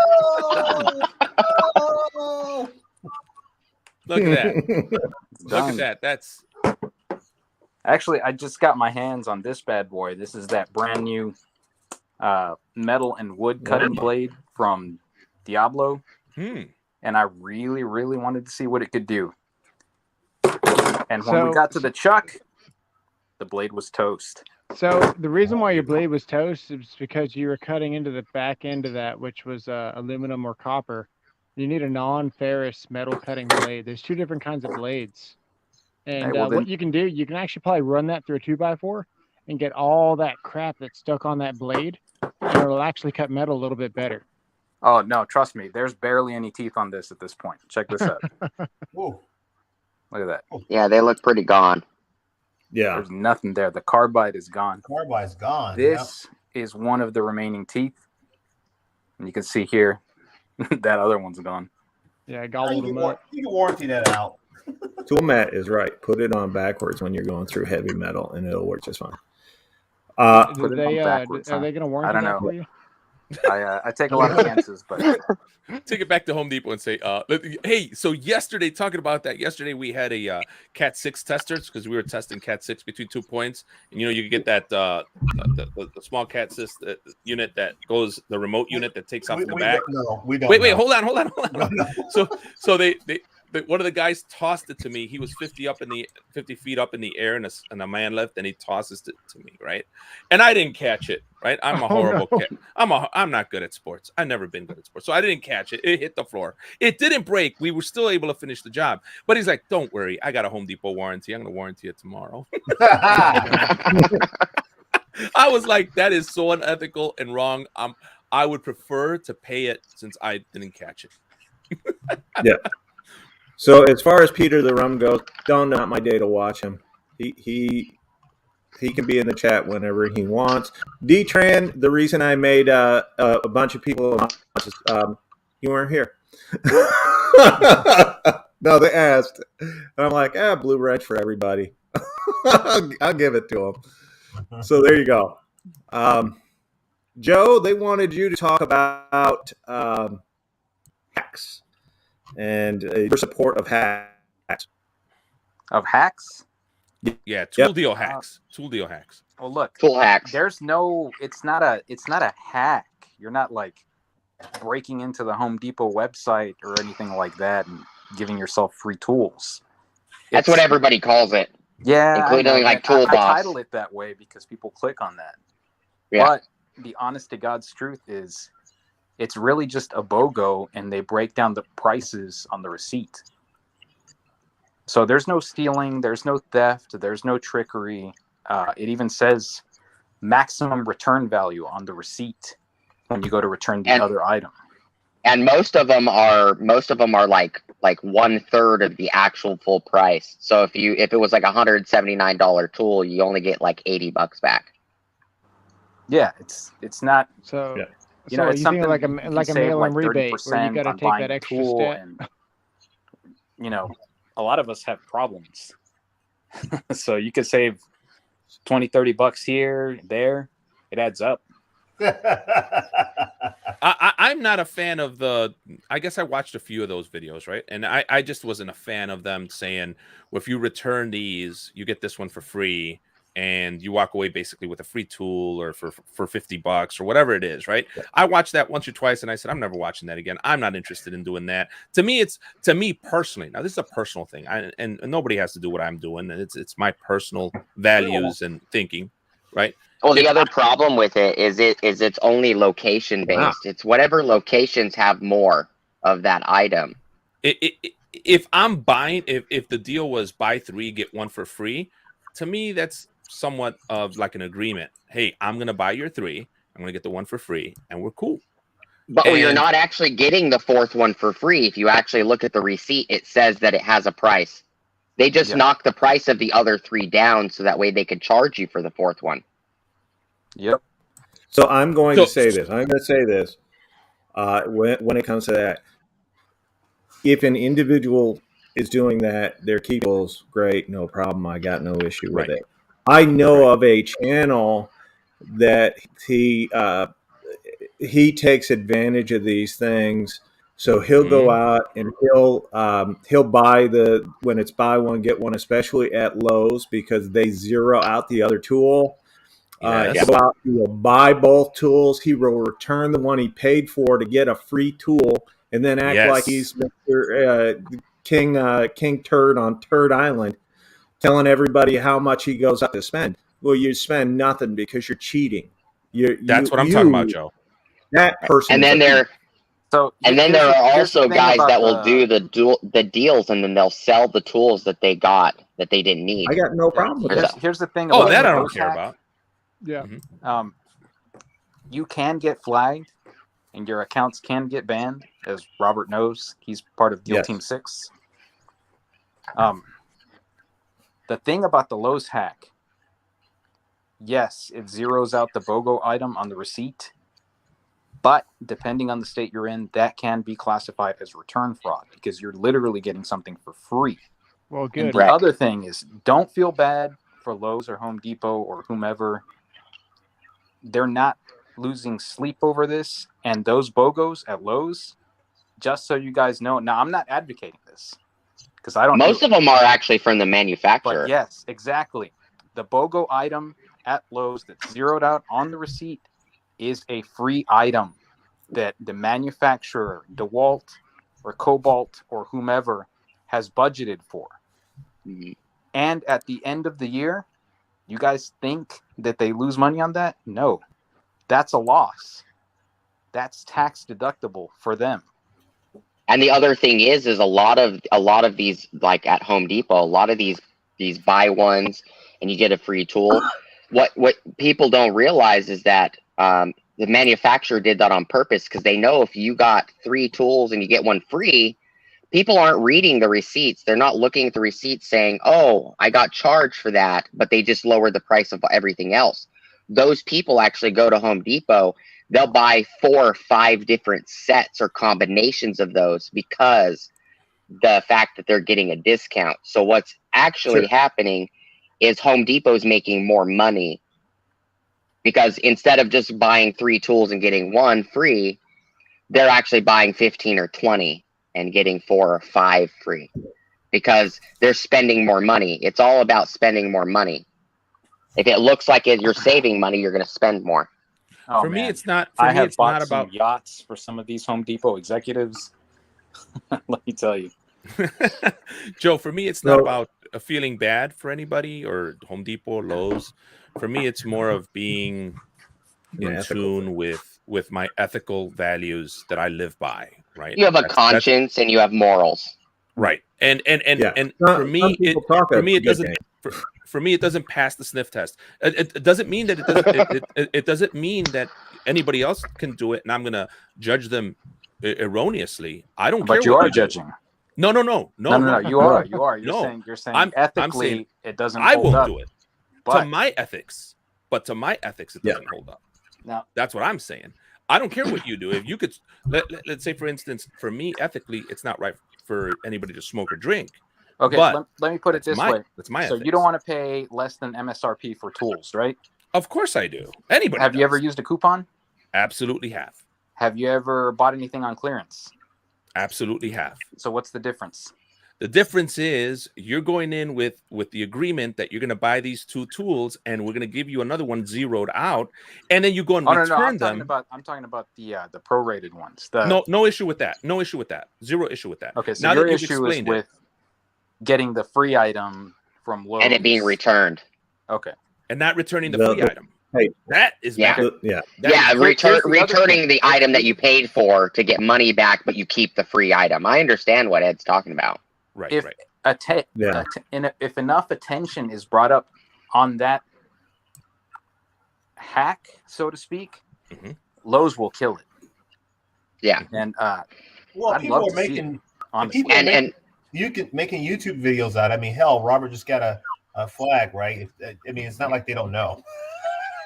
Right. You just I gotta ask actually yourself a I question made now. a video about that last year when I was fairly new on YouTube, Yeah. and it got terrible reception. I've never gotten so many dislikes in 15 minutes. Oh wow. Yeah, it was crazy. So I got rid of the video, and then I contacted Den of Tools, and he did it at the end of last summer. And that video's still there. So they So- know about it. They know. Yeah, Lowe's doesn't care. They don't care. and a lot of deals like you if you go look at like Tool Boss and he does one of those hack videos, within 10 minutes Home Depot sold out. Yeah, that's Even the another thing I website. don't like. That doesn't give everybody a chance for it, because then you get the crazy I people agree. that run in there. They 30 people run in there and buy all of it. They buy the whole store full, and they go stick it on eBay for 3 times as much. That Yeah. pisses me off. I've That- never because- even had a chance to even buy. You guys talk about these buy one get ones or these Mhm. super low prices. I don't know. One of you guys who know about this, contact me and let me know when this happens. I'm the same way. Seriously, Sure. I know Bro. nothing about it. I don't. You guys are speaking a foreign language to me about Just these sub tool to the bills. channel. Yeah, sub to Sub to Joe the Souls. tool. Sub to I got Joe. all those Depot ones. That's right. That's right. Now, for clarification, I want to say this one more time.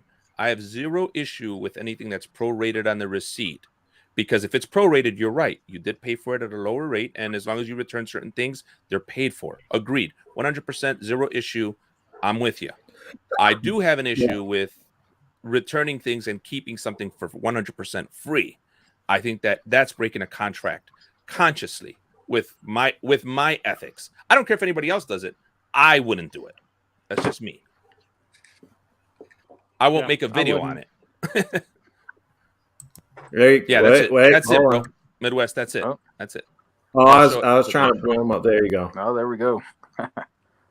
Oh, you are. You got a new sub. There you go. All right. Now type in tools and tactics. Because he doesn't know how to hit the space I'm on bar. it. I'm on it. I've been, Hey, you know, Tools and Tactics, when you started your YouTube, I thought you were going to work on your car. Oh yeah, because I was doing lug nuts. Yeah, that's what I thought. I was like, yeah, I'm in for this one. Man, happened? That Mustang. So I got that Mustang for $14K, right? It had 80,000 miles on it, and I put a $3,000 warranty on it, bumper to bumper. And I knew there was something wrong with it, but it wasn't doing it all the time. So I put 10,000 miles on the car to make sure that they couldn't claim any previous conditions with the car. And after 10,000 miles, they ended up replacing the long block on that thing. So I've almost got like a brand new car. So there's nothing wrong with that car. There's nothing to work on the car. It's too new. So maybe in a couple of years when things start falling off of it, it is a Ford. So There's maybe in a something to couple of work years, on. Does it have something to work does it- on. But for Is now, it turbocharged? it is turboed. Is it twin It turbo? is turboed. So part of that warranty, they replaced the wastegate. They replaced the whole long block. They replaced a lot of things. And before I called the claim, the auto shop told me that I should probably remove my catch can, and I did, and they warrantied it. All right. So Joe, Well, that's good so enough. Joe the 2 guy, what's the best deal right now on Milwaukee? On a Milwaukee? Yeah. Man, you missed The out on brush the double tools. buy more, save more. You But said this- they still got the regular buy more, save more, and there's tons of BOGOs. It really depends on what you're looking for. okay. Hang tight. Watch some of Joe's videos, bro. Just hang tight. Watch some, and when Joe comes out with the video, run. Just run. Well, okay. I have a flame system. If it's just a regular run-of-the-mill deal, it'll just have a little siren in the title. If it's a decent deal, it'll Yep. have a flame. If it's a great deal, it'll have 2 flames. And if it's got 3 flames, don't even watch the stupid video. Just click the links and do your business. Okay. I have some videos where I've shown good deals and I put like your head exploded. Scott's happy. He says 3 flames rock. And that comment right there is I'm explaining to D-Tran. If he's asking me what my complaint is, one of my complaints is that some people run and buy half the store when these sales are happening, which is fine. It's okay. But what sucks is we're kind of we continue to produce this whole graphics card situation, right? Where now then they're selling it for 3 times the price on eBay, and you're like, ugh. The good thing is that with tools, it's not as bad as what's happening with graphics cards. So like you just gotta what wait Ed for is the next saying, week. that's similar to the people that walk in and buy like half of their pack out, and nobody else gets any pack out items because one person bought like 30 boxes. Yes. Right. Let me show you my pack out in a So minute. on that tool giveaway, the Souls 316 video, there are only 26 comments right now. That's including my replies. There are about 40 people in this room right now. So sorry. If y'all want to head over there, leave a comment. We posted the link multiple times, and I'm sure D-Tran will be good enough to post it again. But I don't get mad at folks that get multiple ones. Like if I ran across that Craftsman tool cart for $11 yesterday, I'd have bought all they had. Your sound is bad. Well, why I think some of us are a little bit more considerate than others. If I only need 2, I'm going to buy 2. I'm not going to buy all 40. Right. Yeah, I buy one of each. Every once in a while, I'll get like you got a 2 duplicate. gig service, Robert. Why is your sound like breaking up? It's so weird. So he's fixing his stuff. We can't hear you, Robert. Real quick to Eric Gies. He was asking about the graphics card situation. He says, but weren't the retail prices on graphics cards already super inflated? There was some inflation there, but they were still purchasable at a decent price. You could still find a 3080, a 3070. What knocked it up through the roof was all the people buying them and reselling them. And half of these people weren't even using them for mining. They were just reselling them straight out. And then also the lack of between COVID and everything and hard to get the chips and everything here too. Because it's not just the cars, but every automotive chip needed too. Yep. That's the driving force behind all the inflation right now is the COVID stuff. It's the same thing with these here. So why if there's a decent sale would you buy like 30 of the same pack out units? If you yes, buy some, let somebody else run with it. Most people buy 30 because they're selling them for higher price. That's the part that kind of bugs me a little bit. Now, I said it bugs me again. I don't care if you do it. It's your business. It just bugs me. I'm not a fan of it. I would never do it. I'm going to lose a lot of money because I have all these different crazy ethics. So what is Howie Z what with is the All right, can 1080 y'all hear Ti? me? Yep. Howie Z with the 1080 Ti, man. That's what I had. I was actually watching one of Robert's live streams when mine took a dump and it started screaming at me. And then I had to go out and find this 3070. So I got this computer for $1,600 with the 3070, and I didn't have to build anything new. Dude, you're lucky you found the 3070. I'm still running a 980. That's So, still a and- pretty And decent card too, though. don't worry about Robert's camera and his mic. It's that Harbor Freight internet that he bought. My internet speed is 2 gigs. Yeah, he has 2 gigs now. Jonathan What you Oh, got? does he? Yeah, Jonathan Yeah. Sherwood. Oh, Everything shit, does not no. bug me. Everything does not bug me. Everything bugs you. He's just Oh, look at it's just old. It's past his bedtime. He was up Old. late last night. 4 a.m. Cranky. Look at Suburban Beard saying he's rocking some 760s. I was doing 2 670s, I think, or 660s or whatever. The in dual with the bridge in the SLI. middle. The SLI, thank you. I couldn't remember. SLI. The I had the same SLI. thing actually. And then I had a customer, a rich kid. His PC broke, and he had a 980 in there. And I said, "Look, I'll give you half price on me building your computer for you and doing the waterworks and everything if you give Nice. me the 980." And he said, "I'll give you the 980, half your labor, done." I was like, "Boom!" I grabbed it. I didn't know what else I was going to get. I was screwed. I couldn't even edit. Actually, we're running it off an Ethernet cord tonight, schmucks. But Walmart Great Value? I'm router? getting 660 PM, whatever the thing is. What's your the latency? What's your Mbps. ping though? What's The your ping or 22. latency? 22. The ping. Yeah, I don't know what Ping? that means. I don't care what it means. It- It just sounds it's what bad. It's like It pings it's like a the response server. time. That's the response time between your computer and the server. Yeah. Yeah, well, my laptop is an i3 core processor, so it's kind of slow. I don't know why it's bad, but I'm using I a don't care Surface either Pro. because it does what I need. Because it's 1996. Well, whatever. It's probably 2002. Things were good in '96. And we're a D- lot better than they are now. D-Trent says he doesn't have a problem with resellers since a lot of people do it and they sell for less than the store. Look, if you're helping people out and you're keeping the prices decent for people to catch it, maybe not as cheap as the sale, but decent enough for people to buy it, and you're not marking it up, 3x, 4x, whatever. I'm with you, bro. That's kind of you. That's good. You gotta put some responsibility on the consumer too. Agreed. Just because somebody goes out there and that's the problem with America in general. Everybody bitches and complains about the cost of a vehicle, but you guys go out and still spend 40, 50 grand on a vehicle. If you don't want to pay that, don't pay it. And then they won't sell it for that. If you don't want to go pay, 3 times the cost for a silly ass Milwaukee pack out, well, don't buy it. Exactly. No Just one's don't. forcing you. It's not like it's food and you have no choice but to buy it. Just don't buy it. I just don't like when they mark it up 10 times as much. It's ridiculous. I'm like, get out of here, man. Mark it up 100 times. I don't care. It don't matter to me. I'm not buying that crap because I'm smarter. Exactly. I know what it was when it was in the store, and I'm not going to be like, I need that. It'll come down. Did I put my tools in a bucket before I buy a pack out? Okay.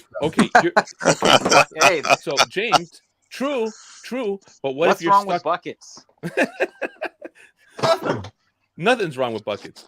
Hey, true. Nice buckets. Look at that. Who do you got there? AWP. Hey, but let me ask you this, James. Yeah. What about like when you get stuck with a graphics like a graphics card and you're in deep need of it for your streaming computer and all this other stuff, and you're stuck having to pay 3, 4, 5, 10x? Well, it's like Food. ridiculous. I mean, that's like food at that point. It's an absolute necessity because you cannot move from point A to point B. So you got to do it. You got to do it. So things that you're not obligated, you don't necessarily need to buy. It's not a matter of life and death or career or whatever or needing to eat. I don't care at that point. You know what I mean? I still have Milwaukee red lithium headlamps and flashlights for sale. I was trying to do the wholesale one back last year when they were doing the deals for, you bought 2 and you got them for $100 for both. I was trying to sell them for the exact same price, for the actual buy one get one half off price, and people wouldn't buy them. Hey, listen, I may need, at the end of the day, heck, I may need some education on the whole resale thing. I don't know much about it. I'm not into that. That's not what I do. It's never worked for me. Like, I've been trying to sell those 2 red lithium flashlights and headlamps for the last year now. Oh, almost 2 years now. Are those Duratec wrenches? They sure are. Hold on. I'll give you a good look. Yeah, they are Duratec. Yeah. You said it like the you don't golden like wrenches. Yeah, they're nice. I like them. Yeah. Oh, they're literally gold? On. And then I got the golden ratchet right here. Why are they gold? The icon. Absolutely. Hey, that's a BOGO right there. Why are the I think I got wrenches some gold? more golden tools around here somewhere. You know what Tarek uses the golden ratchet from Icon for? He uses it as a hammer. Oh, no, I have a whole plan for that ratchet. I'm going to throw it in mud, bury it, dunk it in oil. Hit it with a golf club. You're going to tell a little kid that you have gold buried in the backyard? No, but I actually, let me bounce this idea off you guys. I planned on pulling, where'd it go? That job site speaker with wheels, this one right here, behind my truck with the Ice Cream Man song on. You know, that Joplin Ragtime? I would follow it. I would watch it. Kids run after the truck. He said I would follow it.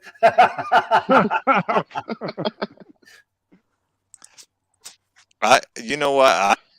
I am not a reseller, and I'm not. I buy what I need, and if it's a BOGO deal or a buy more save more deal, and to get the price at what I want it, I have to spend more to buy another tool. I'll just wait. I'm not in a hurry to buy anything. I will admittedly say that I'm uneducated and a novice and unexperienced in the whole resale stuff. So if you guys are saying Ed's stupid, it may be so that I'm stupid on this subject. I don't know everything, and the resale stuff, I don't get it. I'm not good at it, so I won't even try. It doesn't work for everybody. I'll give you an example. Here, I'll show you. I only sell Snap-on. Ain't that right, Ed? Absolutely. Now, see, you want to buy Snap-on? Talk to James. James knows the Snap-on. I'm the biggest Snap-on seller on YouTube. This is what I was talking about. I still have them in packaging. I'll take one. How much the you want Makita for stuff it? to me. Oh, okay. I see that. The flashlights. I got those. How much you want for it, ACM?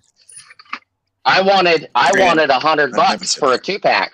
Well, God, that's what I wanted, which was the exact same deal. No, I want a better deal than that, ACM. Give me a better deal. That's what I paid. All I was asking for was what I paid for them. Yeah, I have 4 of them. Now, see, you got inventory you can't get rid of, man. Those batteries are aging. Yeah. But did you just say they're Asian? They're Asian. Oh my God. I bought them during a BOGO where you got 2 for $100. I was just trying to get my money back because I realized I didn't need them. I got the best light in the world right here, guys. I'm telling you, right? I just straight up. Hey, you want to sell that fuel? There. Sell that fuel right there, Joe. Oh man, what is that? The Matco. That's nice. That's nice. All to be an American. That's it right there, baby. Can blind people with freedom. Oh, right? I love it. You want to see freedom? Bam! Yeah, dude, that's hilarious. Not are you selling those? Well, while you guys were, this is my stuff. What is that? The doctor's. While you guys were entertaining hey, flashlights, no I picked a winner. This is family friendly. No, it's not. This while is you all were talking about. Oh yeah, that light well, is a good one. Yeah, that's a good light. Look at that! It bright. It white. Look at that, guys. Okay, that's the light, that's right? pretty You bright. see it up there. Watch this. Watch this. Yeah, wow. It cancels out the light. Yeah. It's like while you all were grab assing, I went ahead and I picked a winner. Let's see it. Go for it. Oh, is it me? Hold on. No. It wasn't anybody physically on the panel. No, it cannot be anybody it's on the blurry. panel. Focus. It's blurry. We can't focus. see it. It's Blurry Suburban one. Beard. Suburban beard. Suburban beard. Fixed. It's Suburban Beard. There's got to be a rule against Hey, YouTubers on these giveaways. His comment was comment. Check. Totally rigged. If that's what he put, he deserves a win. Yeah, that was his comment. Was comment. I don't want it. Congratulations, Suburban Beard. Oh no, he wants this. He wants this because it's something that he blew up. Wait a minute, Suburban. You just said pick another winner. Oh, Suburban Beard. No. You want it, whatever it is. You want it. You Yeah, want to tell pull that him to comment. suck a Retract that ball. comment. It may be Robert's underwear. Look, no, it's the Hart tire inflator that he killed the first day he got it. I needed one of those. I blew my tire out of my truck today on the highway. Well, he said pick another one. So CBW's Electronic knows what I'm saying when I say rigged. he blew out his O-ring. Bro. Now, hey Joe, we haven't talked much. So what kind of work are you into? Because I know you do a bunch of construction stuff or something, right? Oh, I primarily dabble in real estate and real estate investing. I'm a full-time investor and agent. The YouTube thing is just for giggles. Understand. He's a tool shill. I'm just kidding. So like, dang, man. I'm not sure. So I picked another winner. Since you guys are bringing this up, for the whole first year of the channel, I didn't sell out. I didn't take free tools from any Asian companies or anything. But now DeWalt's going to send me free shit. And I still don't know if that's going to happen because they copyright struck my video. But we'll see. You're out now. You ain't getting shit for free. Listen, bro. Listen.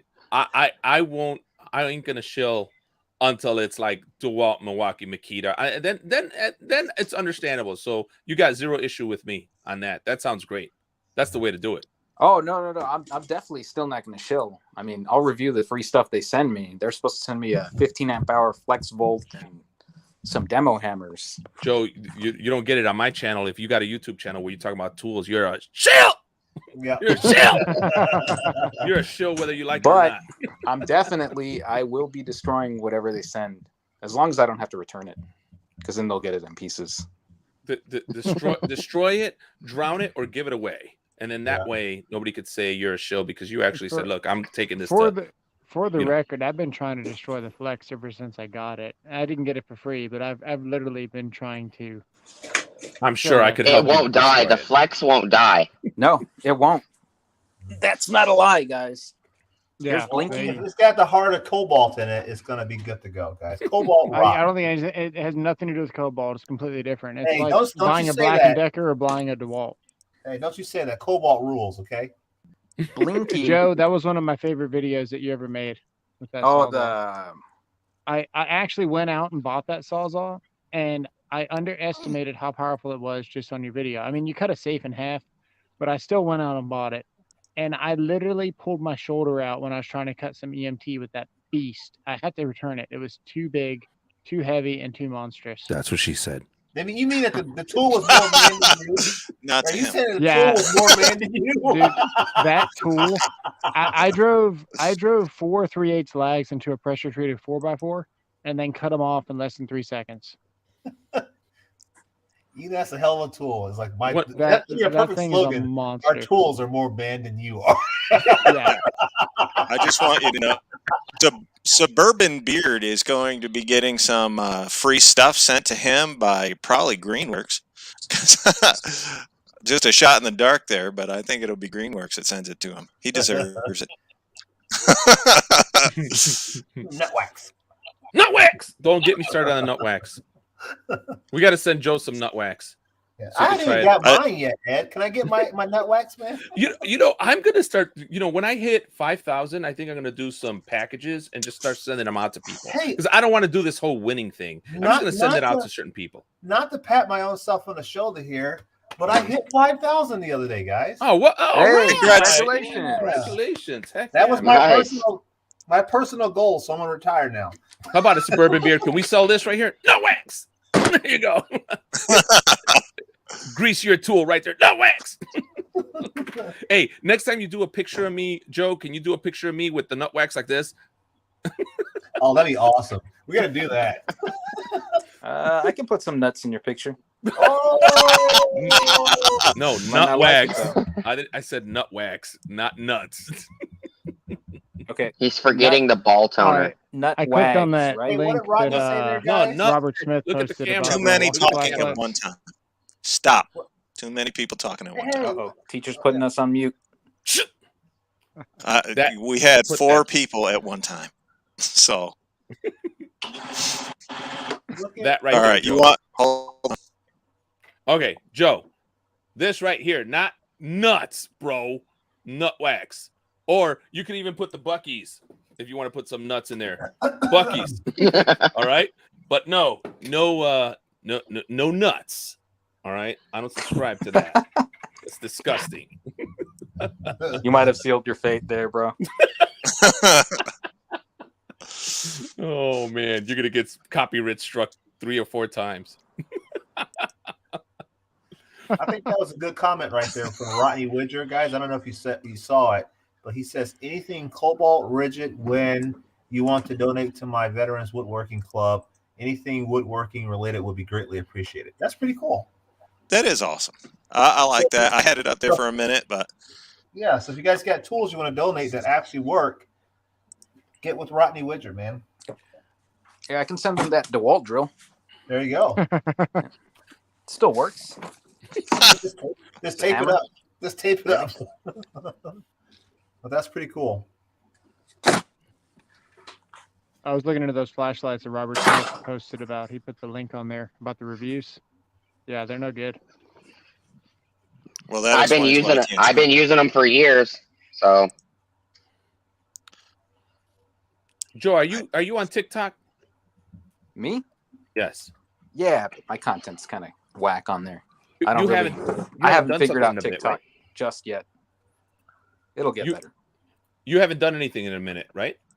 Nah, not in a while. Nah. Yeah, I was wondering. I'm like, I haven't seen anything from you. I know he's on here. Okay. I got Jay Who to subscribe to you yesterday. I have a TikTok. I just don't use it. Same here. I haven't done one video yet. Nah, I don't get TikTok, but Look at Suburban Beer. He says he loves the TikToks. I'm telling you, bro. You're gonna Thanks, heck. If what's his name, Scotty Kilmer goes on TikTok, you know you're missing out at that point. No, see, here's the thing about TikTok. It's easy to blow up, but all you have to do is use popular sounds and repost other people's content. Mm-hmm. I'm not really about that life. Understood. Which is why I'm growing very slow on TikTok. I get what you're saying. Every once in a while, I will do the popular sound and recopy somebody's content. Just nothing wrong with using sound. Everybody has a variant of TikTok now, though. YouTube Shorts, Instagram Shorts. They're all the same thing. Mm-hmm. Yeah, the reels. Yeah. Yeah, we I think YouTube's still working on theirs to set it up to make it as easy as TikTok. But basically, I think you just what I like is I've gotten some subs from TikTok over to YouTube, so that's been pretty cool. I do like that. I just don't like that the YouTube Shorts look so much identical to actual TikTok. That's true. I agree with you there. Yep. See, I like doing the shorts on YouTube. It's quick, it's easy, pretty painless. The Instagram Reels is almost identical to TikTok too. Mm-hmm. Like where the heart is located, how you add people. You know, it just if you're gonna add it on every app, at least make it different on every app so it doesn't look the same. You know what I like? I like going live on Instagram. I like that. Yeah, one. That is easy. Yeah, I like it. It's pretty cool, and people are like almost instantly there, ready to interact with you. Yep. Yeah. I think I've only gone live on YouTube like once or twice in like the last 4 or 5 years. People say you should do more live stuff. I'm like, well, I don't know. I did a live stream like 2 weeks ago, and I only had 4 people come in. Oh, okay. Well, we've been fortunate tonight. We're holding about 40 at a time. Good. Nice.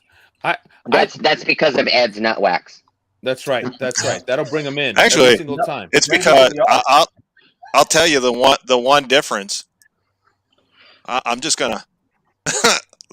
They all tuned in for that beautiful face right there. That's right. I'm not hitting on you. Hey, I'm Best here looking to support, man. Best looking bald man on YouTube. Thank you. Hey, man. he's gonna look like Tyra in the next video. Now that I'd like to see. Awesome. My wife's gonna love that one. Rail 922. I'm here for the nut wax. That's right. Thank you, Rail. Yeah, that's right. See, we're confident in our own heterosexuality that we can complement a better looking dude with us. And Ed has a hat on because if he doesn't, his face looks fat. I'm just saying. I'm okay with that. I'm all right with that. I got a round face. I've had a round face my whole life. You think that changes anything? So here's my thoughts on the short, because Rodney just brought it up. He doesn't like watching the shorts. I like doing the shorts because 70% of the people that watch YouTube are under the age of 30, and they're all watching shorts. So it's an opportunity for me to get out in front of other people, get my product out there, get maybe some buzz going about my channel. Now, will it ever hit? I don't know. But I do all right with them. I get at least 1,000 views when I throw one out. Yeah. Majority of my channel is actually 50 and up. That's because you sound older than you are. How many of you guys actually have female subscribers? What? Yeah, I got female subs. What is going on? I have female subs also. Yeah, 2.3%. 2.3%. Damn. 15% of mine are females. 2% subs female. 15% of mine are females. Here's my Beard. I don't think mine are that. Whoa. Beard. You take 15%. Hold on a second. Beard, you take your ass over to Instagram. You open up your Instagram account. You go into the link that I sent you earlier today, and that's the bottom line, because Tools with Soul said so. Okay, wait. I got to mention something on that, what you just said right there. Okay, let me say something. People who send out links for live streams on Instagram should stop it. That's what email's for. Because not all of us. I don't have anybody's email. Email. This one, Email. What are you, 60?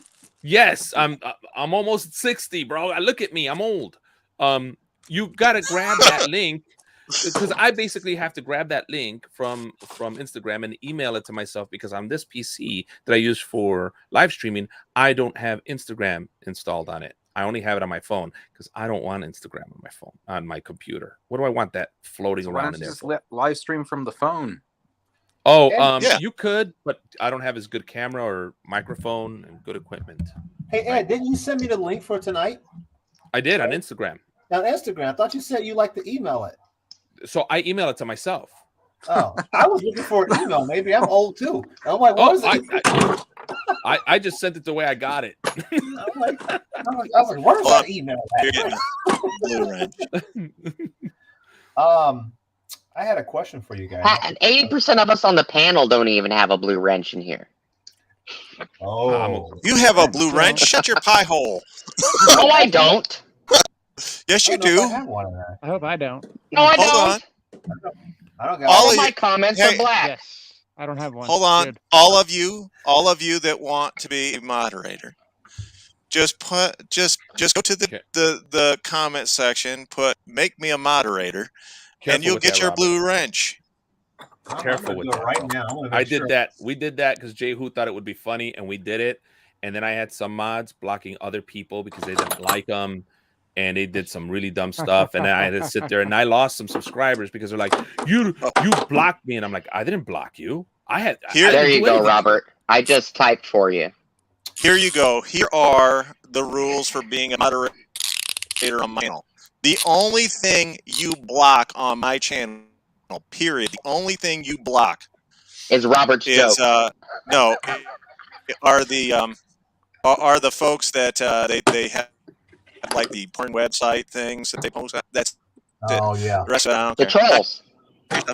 If you want to call me a stupid SOB, whatever, knock yourself out. I don't care. Now, I want to give you guys my statistics, guys. So I have no 13 to 17-year-olds on my channel, right?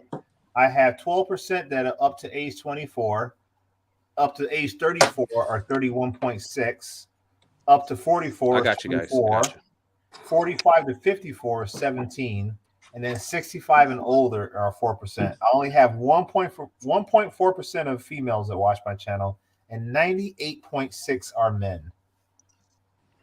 Yep. I'm found in the about United right. States, Canada, the UK, Australia, and Japan is where people watch my stuff at. You get viewers in other countries? Oh, yeah. You don't? I have viewers in other countries, too. Canada, Australia, Austria, Europe, and a couple other places. I'm sure you do. I have Dale Bishop. You can't get any lower than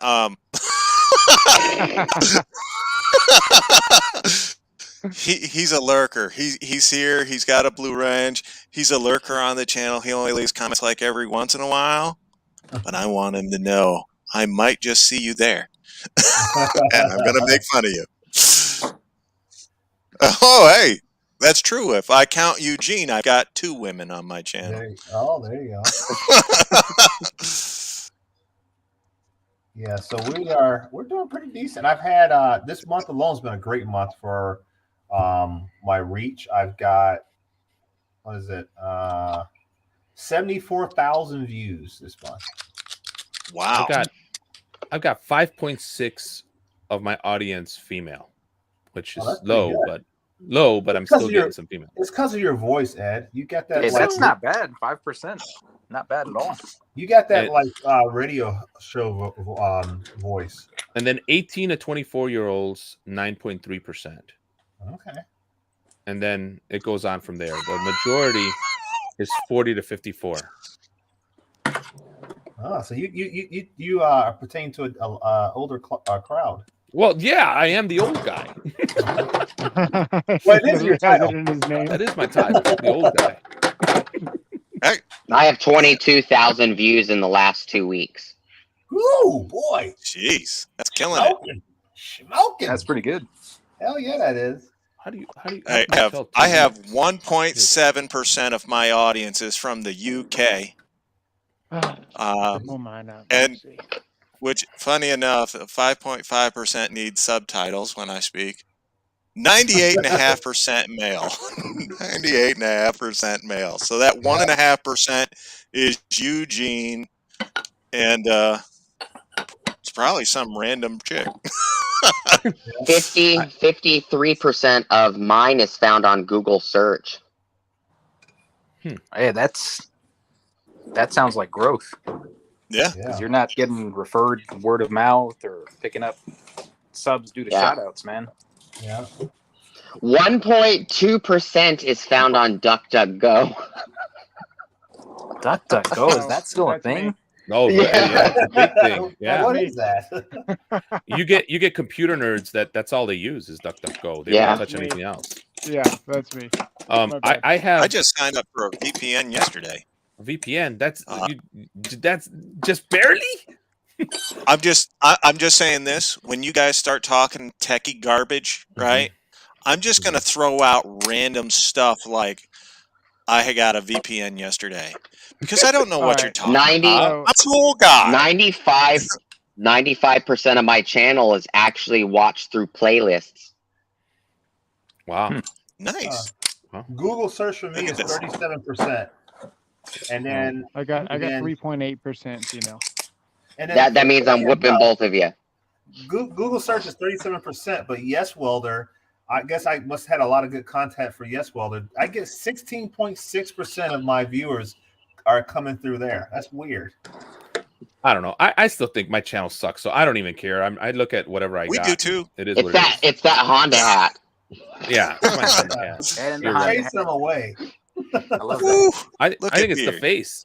I think it's the face. The minute they see me, they're like, I can't stand that dude. When you take off your hat, your face looks all fat. I'm guessing that's probably the truth. Don't do it. Don't. Oh my God, we can barely fit you in the screen. You're just Hey, hating. Did Robert Kinda just like use George a George Lopez right Lopez joke That George Look. Lopez look. Wait, Yeah, who's look. George that Lopez? blotted out the sun? Yeah, I look like yeah. I mean, George Lopez, and I are from the same kind of background. Hey, So Ed, yeah. I I don't know want to who see this a picture Lopez of you is. from your 20s. What was that? I want to see a picture of you from your 20s. Dude, I was killing him quietly, bro. I mean, that's 40 years ago, but I want to see what you look like. Oh man, I was something to behold. I'll tell you that. I don't know what happened after that. Got married, got gray hair, got kids. What actually happened is he got married and his wife scared all of them away. That could absolutely happen. Ed Fluffy. Hey, Ed, how long you been married for? I've been married now coming up on 25 years. All right. What Ed doesn't realize is all those dirty looks his wife gives that to the other women. That's what he doesn't see. Oh, I got 17 years, Ed. 17 years. She's got nothing to worry about at all. I got, I'm not let's going see, anywhere. what do I have? 2010. So, So you're Well, about 5 you years, You 5 schmuck. years behind me. I got so Alzheimer's and I can figure you're that out. 13 years? No, 12 years. 12 years. Yeah. Suburban Beard says he had hair in his 20s. Hey man, we were all something to behold in our young. I know, me too. I did too when I was in my 20s. Don't worry, I've got all your guys' hair right here. It's not thinning out at all, and I'm almost 50. Yeah, see, me too. I jealous. got all my hair. I'm that guy. Well, how am I gonna be jealous? Wait Look a at minute. this. Wait a minute. Did he How am I just gonna say be he's jealous? almost 50? Yeah. How old are you? I know. I look young God, you look young. for an old man. Jeez. What can I say? It's all the bad living and horrible choices I've made in my life. Oh my God. hey, Ed, I back thought you were to, young like me. Oh back man, to that's VPN. I got a question for you about VPN. okay. So obviously you know, everyone should have one, right? Yes and no. Doing YouTube or not? No. Depends, No. right? So you don't want to be running this live stream right now over a VPN. That sucks. That your latency would be down. It would be horrible. Well, that would explain a lot. Exactly. Yeah, are you running your live stream right now on a VPN? Are you really? Yeah. Yeah, he that's is. what it told me to do. So I did it. Uh-oh. Who told you to do that? Oh man. Well, that's why I was asking, what is his VPN latency? thingy. The VPN said do it. Oh, Well, No, no, not I was looking. Well, he's got I 2 was gigs looking to at play ways with. to That's why it's going so smooth. Yeah. I VPN was doesn't looking- work well for streaming games either. It sucks. So, Okay. so the only I- VPN you would run your streams or anything by is not. It's an enterprise-based VPN. You would never want to do that over a consumer-grade tunnel through your computer. Dun, dun, dun. Man, at that point, just get a Um, Tor browser. Go slower. Can I pretend like I know what you guys are talking about? See, I like tools, and I use tools. What you guys are Well, talking you're about? using a tool right now. It's called a computer. Well, So can I? solid point. In Robert's world, everything is a hammer.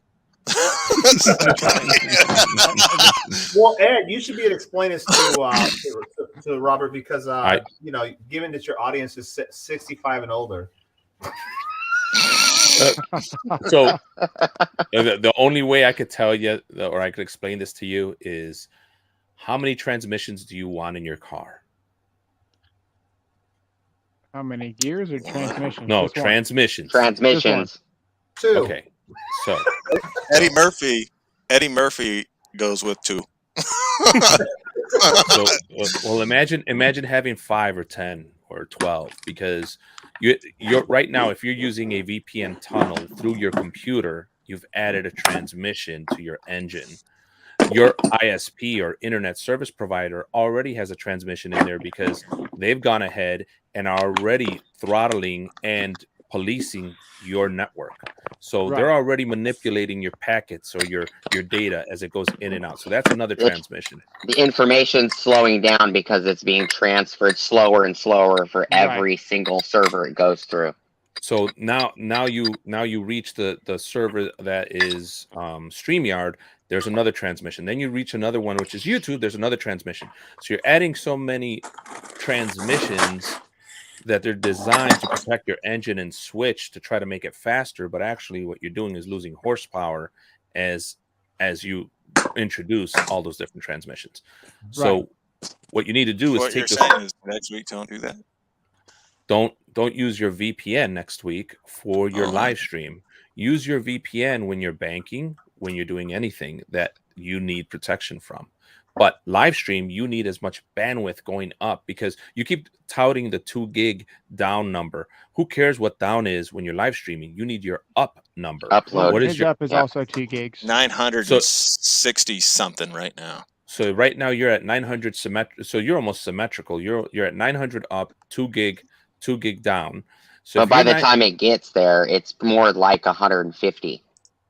Right. You're because you're pinging off. So imagine if that VPN router that you're pinging off is in 2 states away. So your signal goes from your computer to 2 states away, then 2 states back to Google. Google then sends it to StreamYard. You got to go all the way to StreamYard. Then StreamYard sends it to YouTube, because remember, Google and YouTube are not the same, even though they're the same. They're not the same infrastructure network wise. Right. So they're pinging all these different things, and now you've added all this latency to it. So when people are telling you what's your latency, they're telling you what's your latency to the first hop, which is between you and Comcast per se, or AT&T or whatever, and that's not as important as your latency between you and what you're trying to get to, which is StreamYard. And I'll bet you that's really high right now. No idea. I have no idea. Yeah, latency is basically the drag of speed. Yep. Not only do I have no idea, I don't even know how to look. All I have is a little speed test on my thing that I look at. That's it. The speed test, most speed tests will actually tell you what the latency is and the ping time. And he just said it was 22, which is actually pretty high for having 2 gigs. Hold on. Mm-hmm. No. I'll run it right now just for fun. Your VPN is telling you you're connected somewhere. Where are you connected to? The same state? You don't know how to look? It's okay. Just take it easy on me, guys. I'm sorry. He's almost 50 for like half the. So both Ed and me are both computer guys, so. Yeah. So the download speed right now, the download speed is 857 megabytes per second. Mm-hmm. Right. The upload speed is 343 megabytes a second. My jitter, whatever that is that's important. 3 milliseconds. 3 ms. Oh man, you want that as close to 0 as possible. Yeah. Well, 3 is close to 0, so anything over 1.5 ms is usually considered kind of subpar. Yeah. You're talking about light with your fiber, so yeah. The ping is 19.8 milliseconds. I don't know when it is. Yeah, 19.8 is really high. It's really high depending on what you're hitting, right? So if you're hitting next door, that's extremely high. If you're hitting the same state, it's extremely high. You're hitting New York from your state at 20 milliseconds. That's great. All right, hold on.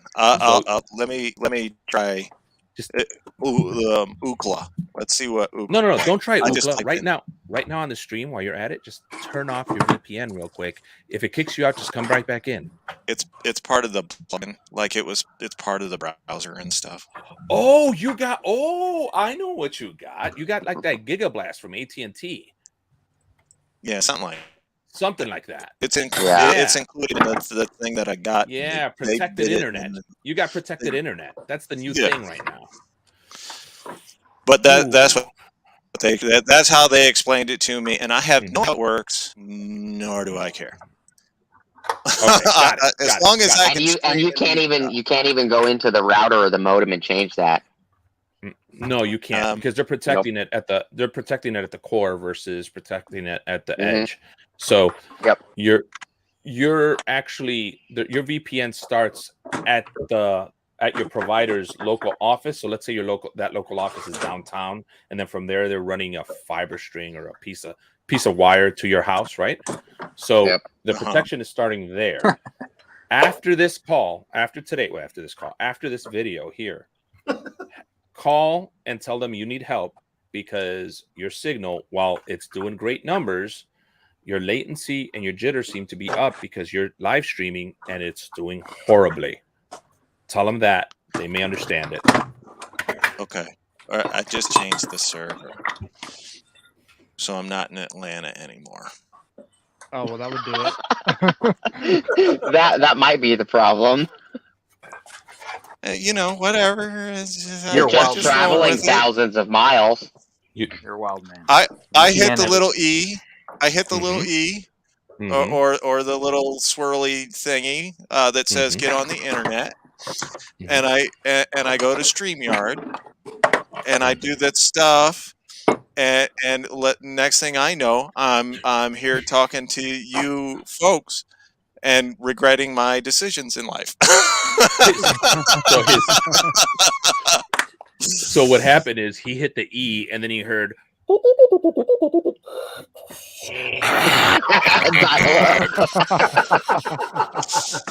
that's what's happening, guys. He's still using that internet. Hey, but did he get his CD for 53 hours? Yeah. No, it came with a floppy disk. CDs. Man, I actually put my passwords on floppies because if someone gets a hold of my floppy disk, the chance of them having a disk drive is like 0. So I put all my passwords on a floppy disk, and then that way, if my house was ransacked and someone got my floppy disk, I would still have a couple of days where someone could actually access a floppy disk drive to get my stuff. Why are you prepping for this show, yo? I prep for everything. He's like, if I get ransacked, I got to say and I got to. You ought to see. He's also doing that because he doesn't want his wife to know what some of those passwords are for. You want to see something funny? He's got a picture of him wearing this really big old lady hat that he did over the summer. The brim of the hat is actually wider than his shoulders. It was 110 degrees outside. Yeah, you were prepped for skin cancer. That was one of those Amazon special sombreros that are real floppy and fold up. So Scott, I got a question for you guys. So all you guys are like battery experts, or at least you were sharing information at the level that I would consider you guys to be experts on batteries. So do you recommend leaving your battery plugged in, or off the charger? Off the charger. I can actually tell you this with 100% confidence because I've hooked a meter up to it physically.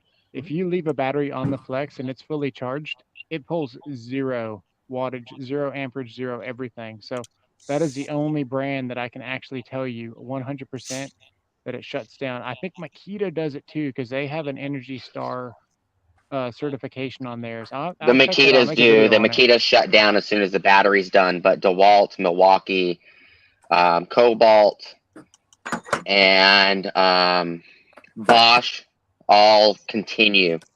They continue to trickle charge. So I should pull my batteries off the chargers. Yes, I would. Yeah. Same thing with laptops. It's the same thing with laptops and phones. You would not leave them on the charger. Just don't do that. It doesn't make any sense. It actually over time, if you're using the device and you have it charging, it could actually kill the battery because it's heating the battery because it's being charged and it's being utilized. So there's two things making the battery drain. All right. See, I'm unplugging all of them. Right. Jonathan Sherwood, how did you know? Did he give you access to those? Hey, can I say this real quick? So Scott M was saying that if you want to learn about VPNs, go to this guy's channel. Why don't you ask me for a series? I think I know a little bit about VPNs. You want to learn about layer 2 VPNs or layer 3 VPNs, or I want to know learn about what BGP? I mean, to be honest with you, no, not really. I want to know enough to do this and live a long, happy life. Mhm. I don't like they installed it, they set it up. I didn't have to do diddly, which is my favorite part of that. Mhm. I didn't have to learn about it. They tried to talk to me about it, and I said I don't care. You I'm one of those guys. I'm just like I don't care about any of that. I am quite happy. If I can shoot a video with a tool in my hand, I'm great. If you guys want to talk to me about techie stuff, JCCAIDC. That is Jimmy Crack Corn, and I don't care. what Ed needs to do is he would need to put it on a sticky note and put it on Robert's refrigerator. Should you bring your batteries inside or leave them out for the winter? Oh, bring them inside. Do not leave them outside. Throw them in your fridge. Well, wait a minute. Doesn't Wait a minute. What when you say outside? Let's quantify that statement or qualify it, right? So, what temperature are we talking about being detrimental to the battery? You're talking about freezing temperatures. And any temperature fluctuation is horrible for batteries. Don't leave a battery in 110 degree heat either. Yeah, and don't leave a battery at how cold it is. Should it be below what? Because this is Texas. We don't have many. 30 below 30. Okay, so yeah, I mean my garage is never going to be below 30 degrees inside of it. So we actually have all the options in one day here in Texas. Yeah, exactly. Yep. So I'm in the Midwest. You never know what's going to happen. 1 minute it's 70 degrees, the next minute it's below 0. You just don't know. So my garage is now heated, but it's only heated when I do this show. Other than that, I shut it off. I leave all my batteries out here. I had 0 problems with them.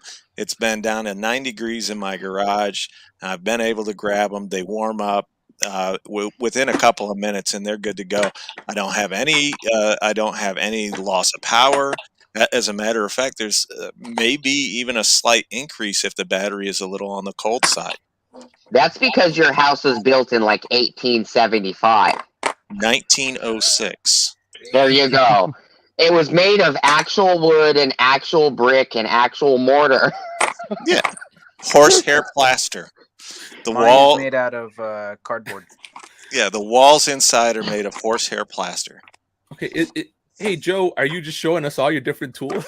Nah, I'm just tidying up. Toolbox tour? Oh, you're cleaning. You're cleaning. Got it. Because I'm watching that. I don't have enough time to go through all the tools I have. People have asked me for a tool tour as well, and I'm like, I mean, you've got me beat. You've got an illness. People have asked me for a tool tour, and I just can't do it. It's just too much. Oh my goodness! But look at this. I'd have to clean this to do something like that. Jeez. If I did a tool tour, it'd be hours long. Yeah. Do you rent homes, or do you have like rental properties or something? A little of everything. Okay. Because I mean, otherwise, I'm like, why do you have so many tools? Yeah, I get that a lot. But if a situation comes up, I usually have the tool to fix the guy. Yeah, well, yeah, you are the guy. Look at that. I mean, you know, if a situation comes up and I don't have the tool, I get to buy a new one. I need a 1/4-inch long neck Milwaukee. What's that? I need a 1/4-inch long neck Milwaukee ratchet. Oh, the extended. So do I. That's part of the buy more, save more right now, I think. What do you mean by that? I don't know. See, I'm oblivious to that. So what? Okay, Home Depot does buy more, save more. Spend $500 and they give you $150 off. But like we were talking about on the hack segment of the show, you can return the tools that you don't want, and they give you that discount, which ends up being roughly anywhere between. It's going to be around 30% if you max out the discount. Rodney, they want to know where you're from. So if you go to Home Depot and you look at like 6 tools that you're looking at that you want to buy, if they are a part of the buy more, save more, if it equals 500 and up, depending on what they're doing, it's like usually 150 and then 300 and then 4 something and then 500 are the tiers. And then what you would do is you buy the tools that are on that list, and you get a discount for each one. All right, I'm gonna go look at it right now. Midwest. Rodney wants to know where you're from. Who's Rodney? asking? Rodney Rodney Widger. Widger. He's Oh, a good You dude know down Rodney. in Branson. No, you know I'm Rodney. Yeah, I'm in Fort Wayne, Indiana. Oh, all right. Indiana. That's right, All right, Indiana. It's been real. So, Rodney, it's right now. Joe's out of here. I think I'm out of here myself. I got to get some dinner, man. Well, we've been doing this for 2 hours, 39 minutes, and some change. Really long. Take it easy, Ed. Yeah. Take care, ACM. Take care, guys. I say we all get out of here. We all have a good night. I'm going to go get rejected by my wife like I do most nights. And with that, have a good one. That was Take it easy, everybody.